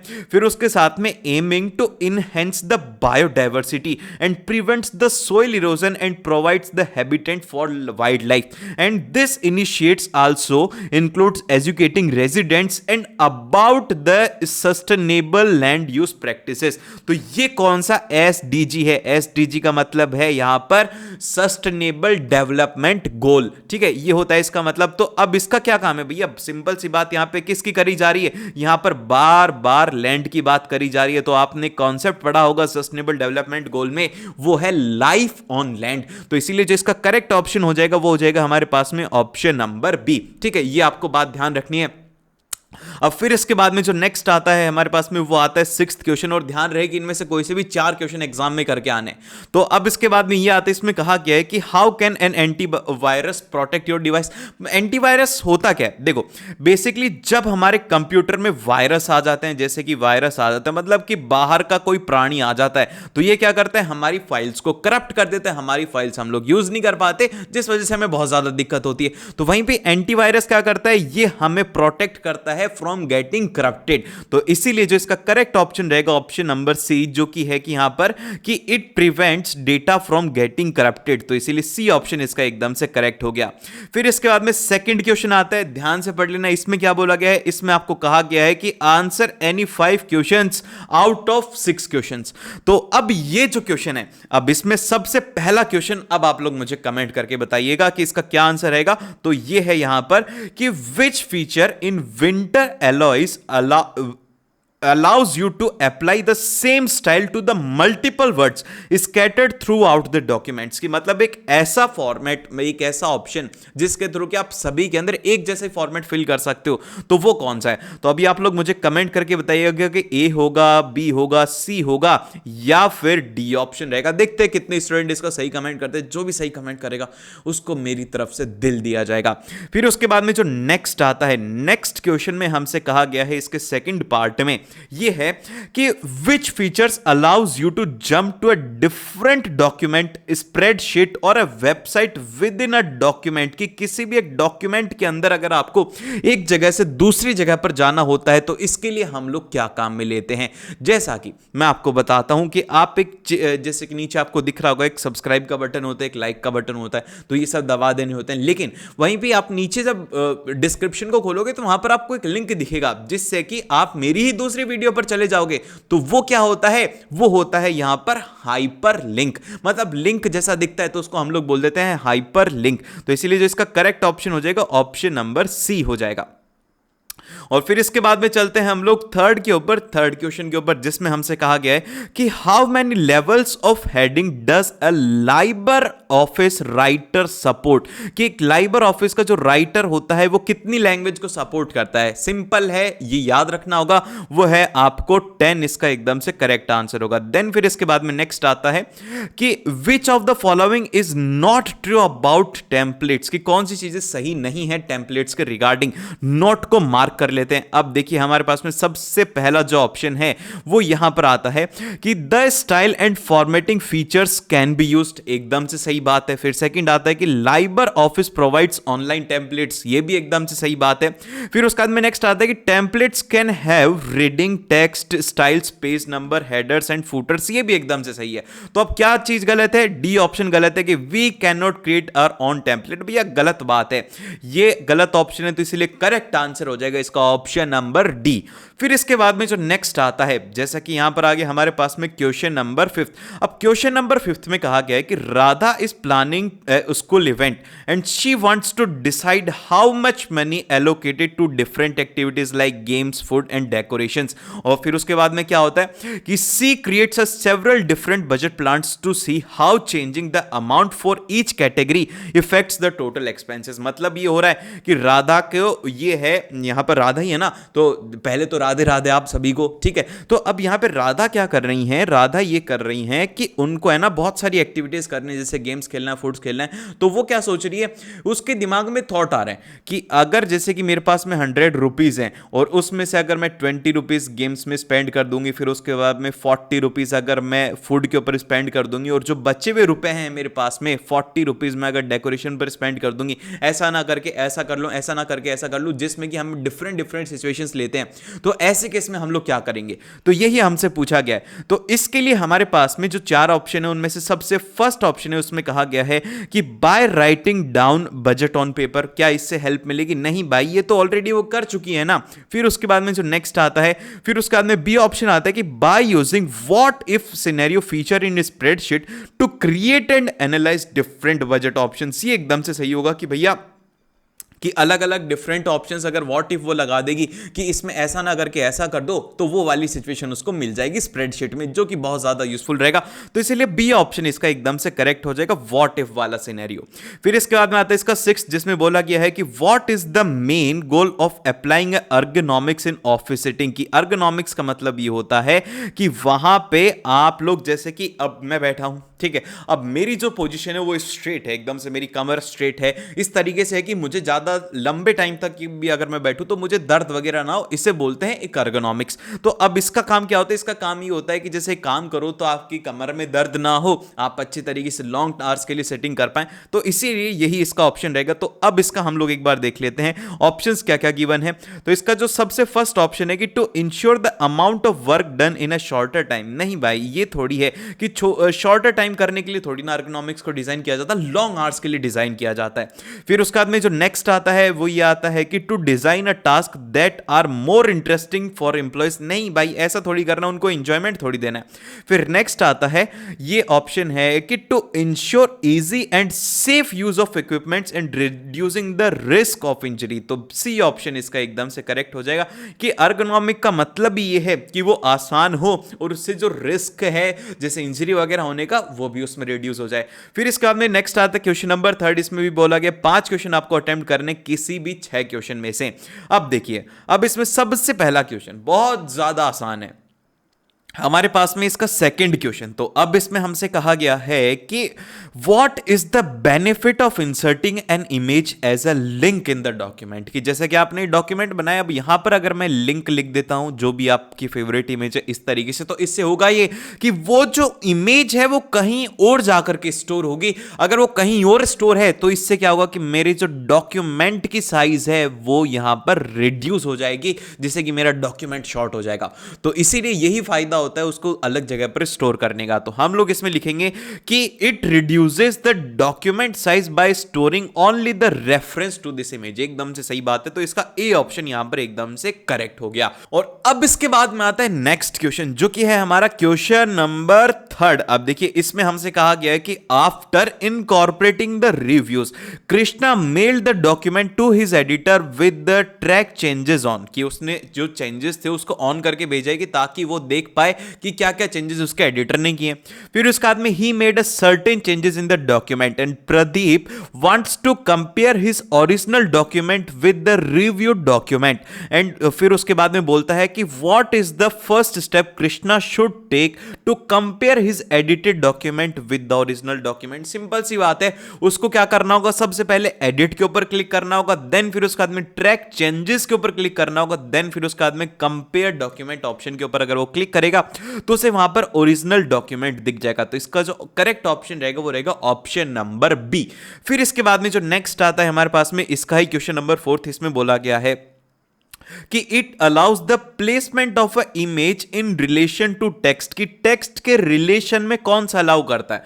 वाटरमार्क, वाटरमार्क का मतलब ये थोड़ी होता है जैसे कि मैं इस पीडीएफ के ऊपर लिख दूं AYUSH, तो अब ये जो है ये हो जाएगा इस पीडीएफ का वाटरमार्क, मतलब कि इसको अब कोई भी देखेगा तो उसको ऑलरेडी पता लग जाएगा कि ये इसका ओरिजिनल ऑनर कौन है, आयुष है। फिर इसी तरीके से ट्रेडमार्क भी नहीं होता, फिर उसके बाद में कॉपीराइट भी नहीं होता, लास्ट में आता है टेक्स्ट रैपिंग। तो इसलिए जो इसका ऑप्शन नंबर डी है वो एकदम से यहां पे करेक्ट हो जाएगा। देन फिर इसके बाद में चलते हैं हम लोग नेक्स्ट के ऊपर, जिसमें बोला गया है कि what is one way to mitigate hazard associated with the prolong computer uses. अब देखिए, प्रोलॉन्ग कंप्यूटर यूजेस का मतलब यह है कि आप अगर लंबे टाइम के लिए कंप्यूटर यूज लेंगे तो इससे होता क्या है, मतलब कि क्या होता है, कमर में दर्द होता है। अब इसको कैसे ठीक कर सकते हो आप, जैसे स्ट्रेचिंग वगैरह कर सकते हो या फिर कोई एक्सरसाइज कर सकते हो जिससे कि आपकी मसल्स का मूवमेंट होगा और आपकी यहां पर बैक भी सुरक्षित रहेगी। तो इसलिए जो इसका करेक्ट ऑप्शन हो जाएगा वो हो जाएगा हमारे पास में ऑप्शन नंबर बी की स्ट्रेचिंग एट रेगुलर इंटरवल्स और by doing a simple yoga. इससे आप लोग इसके जो हैजार्डस इफेक्ट है उनसे बच सकते हो। और अब इसके बाद में आता है हमारा क्वेश्चन नंबर 4। तो भैया इसमें क्या कहा गया, इसमें बोला गया कि 5 अटेम्प्ट करने आपको कोई भी 6 क्वेश्चन में से। तो अब इसमें सबसे पहला जो है वो है हमारे पास में कि यहां पर पूछा गया है कि hyperlink store the location with respect to the current location, की एक ऐसा हाइपरलिंक जो कि पुरानी लोकेशन के साथ में करंट लोकेशन को भी सेव रखे, जैसे कि जो लोकेशन है करंट लोकेशन के साथ में सेव रखे, तो वो क्या होता है, वो होता है हमारे यहां पर रिलेटिव, कि मतलब कि उसी करंट के साथ में, मतलब रिलेटिव ये मानो कि जैसा कि आप है ना उसके साथ में उस चीज को कर रहे हो, कि रिलेशन के साथ में कि वो चीजें चल रही हैं, कि एक दूसरे के साथ में वो रिलेट कर पा रहे हैं। तो ये होता है यहां पर हमारे पास में ऑप्शन नंबर बी। फिर इसके बाद में जो नेक्स्ट आता है, नेक्स्ट यहां पर आता है कि is a text editor that allows you to create and edit macros. तो मैक्रोस क्रिएट करने के लिए क्या आता है, वो आता है हमारा यहां पर IDE। तो इसीलिए ये इसका एकदम से करेक्ट हो जाएगा। देन फिर इसके बाद में नेक्स्ट आता है कि which of the following best describes the information, की इंफॉर्मेशन क्या होती है। सबसे पहले तो आप ये समझो कि इंफॉर्मेशन होता क्या है। इंफॉर्मेशन में बेसिकली कोई डेटा होता है जो कि आपको बताया जाता है, उसी को ही आप लोग एक तरीके से इंफॉर्मेशन बोलते हैं। तो वही हम लोग इसमें देखते हैं कि इट इज है, क्या होता है इंफॉर्मेशन, क्या होती है information is a unprocessed raw fact such as name marks addresses. नहीं भाई, ये अनप्रोसेस्ड इंफॉर्मेशन नहीं होती है। फिर उसके बाद में जो नेक्स्ट आता है वो आता है हमारे इसके अंदर की organised and processed data that provides the meaningful insights, की उससे क्या हो, कोई एक मीनिंगफुल इंसाइट मिले, उससे हमें कोई फायदा हो, तो वो करेक्ट होगा। तो इसलिए बी ऑप्शन इसका एकदम से करेक्ट हो जाएगा। और अब इसके बाद में आता है नेक्स्ट क्वेश्चन। तो अब इसमें हमसे कहा गया है कि what should you do with the problem of dry eyes, की आप बहुत देर तक अगर फोन चलाते हो तो आपको आंखों में जलन होती है, एकदम से ड्राई आइज लगती है। तो इसके लिए आप क्या कर सकते हो, इसके लिए सिंपल सा बात है कि आप इसमें एक्सरसाइज कर सकते हैं। तो इसीलिए या फिर आप लोग अपनी आंखों को थोड़ा सा आराम दे सकते हो। क्या करना चाहिए, तो दोनों ही हम लोग काम कर सकते हैं। तो इसलिए जो करेक्ट ऑप्शन इसका हो जाएगा वो हो जाएगा हमारा ऑप्शन नंबर बी की rest eyes periodically and do simple exercises. तो इसीलिए बी ऑप्शन इसका एकदम से करेक्ट हो गया। देन फिर इसके बाद में नेक्स्ट आता है सिक्स्थ, जिसमें कि बोला गया है कि which of the following data modules set relation between 1 और 2 टेबल्स, की एक या फिर 2 टेबल के बीच में डेटा करने वाला कौन सा होता है। जो रिलेशन, आपको हर एक बात याद रखनी, जहां कहीं भी एक दूसरे के साथ में रिलेट की बात करी जाए तो सिंपल सा रिलेशन से आपको वर्ड, रिलेशन वर्ड से ध्यान रख लेना, जहां पर भी रिलेशन दिखे तो बस आप उसको मार्क कर दीजिए। तो इसलिए इसका करेक्ट आंसर रहेगा वो रहेगा रिलेशनल डेटा मॉडल्स। और फिर इसके बाद में जो नेक्स्ट आता है क्वेश्चन नंबर 5, इसमें कहा गया कि कोई भी 5 आपको अटेम्प्ट करने 6 में से। और फिर इसके बाद में देखिए यहां पर जो सबसे पहला क्वेश्चन आता है वो ये आता है कि which of the following statements are true about primary की इन अ डेटाबेस, की हमारी जो प्राइमरी की होती है इसका काम क्या होता है। देखो भाई, प्राइमरी की का काम ये होता है कि इसमें आप क्या कर सकते हो, डेटा को स्टोर तो कर सकते हो लेकिन आप इससे डुप्लीकेट नहीं कर सकते। क्या भाई डुप्लीकेट, समझ गए ना, स्पेलिंग नहीं लिख रहे हम लोग, स्पेलिंग हमें आती भी नहीं, छोड़ो इस बात को। तो इसीलिए हम लोग इसमें बोलेंगे इसका जो करेक्ट ऑप्शन रहेगा वो रहेगा कि it uniquely defines each records in a table. तो सही बात है एकदम से कि इसमें वैल्यूज रिपीट नहीं होती क्योंकि डुप्लीकेट अलाउड ही नहीं करता। तो बी ऑप्शन एकदम से करेक्ट हो गया। फिर उसके बाद में नेक्स्ट आता है कि which of the following dialog box appears when a query design window is open for the first time. First time पर जब भी आप कोई भी ऐसे जैसे कि आप उसे ओपन करेंगे क्वेरी डिजाइन को, तो उसमें क्या होगा, आपके पास में दो ऑप्शन आएंगे कि ऐड टेबल और क्वेरी। तो अब आप इसमें जो सिंपल सा मार्क करेंगे कि भैया ऐड टेबल और क्वेरी, तो जो रहेगा वो रहेगा ऑप्शन नंबर डी।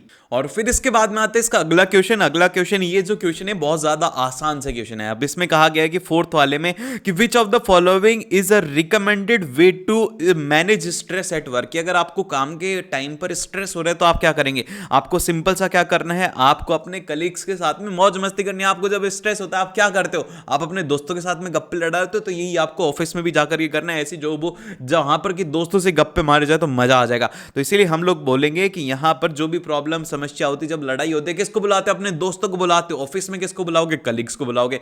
तो इसीलिए हम लोग बोलेंगे कि seek conflict resolution strategies with colleague, कि स्ट्रेस हो रहा है तो हम लोग इसे कैसे सॉल्व कर सकते हैं, कलीग्स के साथ में आपको डिस्कशन करना चाहिए। तो यहां पर आ जाएगा हमारे पास में बी। और फिर इसके बाद में आता है हमारा फिफ्थ क्वेश्चन। तो इसमें कहा गया कि which of the following can leads to musculoskeletal problems while working on a computer, कि इससे आपको क्या क्या किस किस वजह से हो सकता है, आप जिस चेयर के ऊपर बैठ रहे हो वो खराब हो, या फिर आप लोगों का रॉन्ग पोस्चर है, ऐसे आगे बैठ करके काम कर रहे हो या फिर ऐसे लेट करके काम कर रहे हो। तो इस केस में क्या होगा, आपके रॉन्ग पोस्चर होने की वजह से आपको बहुत ज्यादा दिक्कतें होंगी। तो इसीलिए जो करेक्ट रहेगा हमारे पास में यहां पर रहेगा बी ऑप्शन एकदम से करेक्ट है। बोल रहा है कि अनकंफर्टेबल चेयर हो या फिर रॉन्ग पोस्चर हो तो प्रॉब्लम होगी। फिर इसके बाद में नेक्स्ट आता है क्वेश्चन नंबर 6। तब ये वाला क्वेश्चन यार तुम्हारे लिए last question, please please please अगर तुमने एक भी आंसर नहीं किया तो जल्दी से मुझे कमेंट में इसका आंसर तो जरूर से चाहिए कि in a situation where a small fire break out in office what should you use to address the emergency. के एक ब्लैंकेट लेके आओगे, एक फायर एक्सटिंग्विशर लेके आओगे, एक टॉवल लेके आओगे, या फिर एक बेकिंग सोडा लेकर के आओगे। जल्दी से मुझे कमेंट करके बताओ इसका आंसर क्या रहेगा ए बी सी डी में से।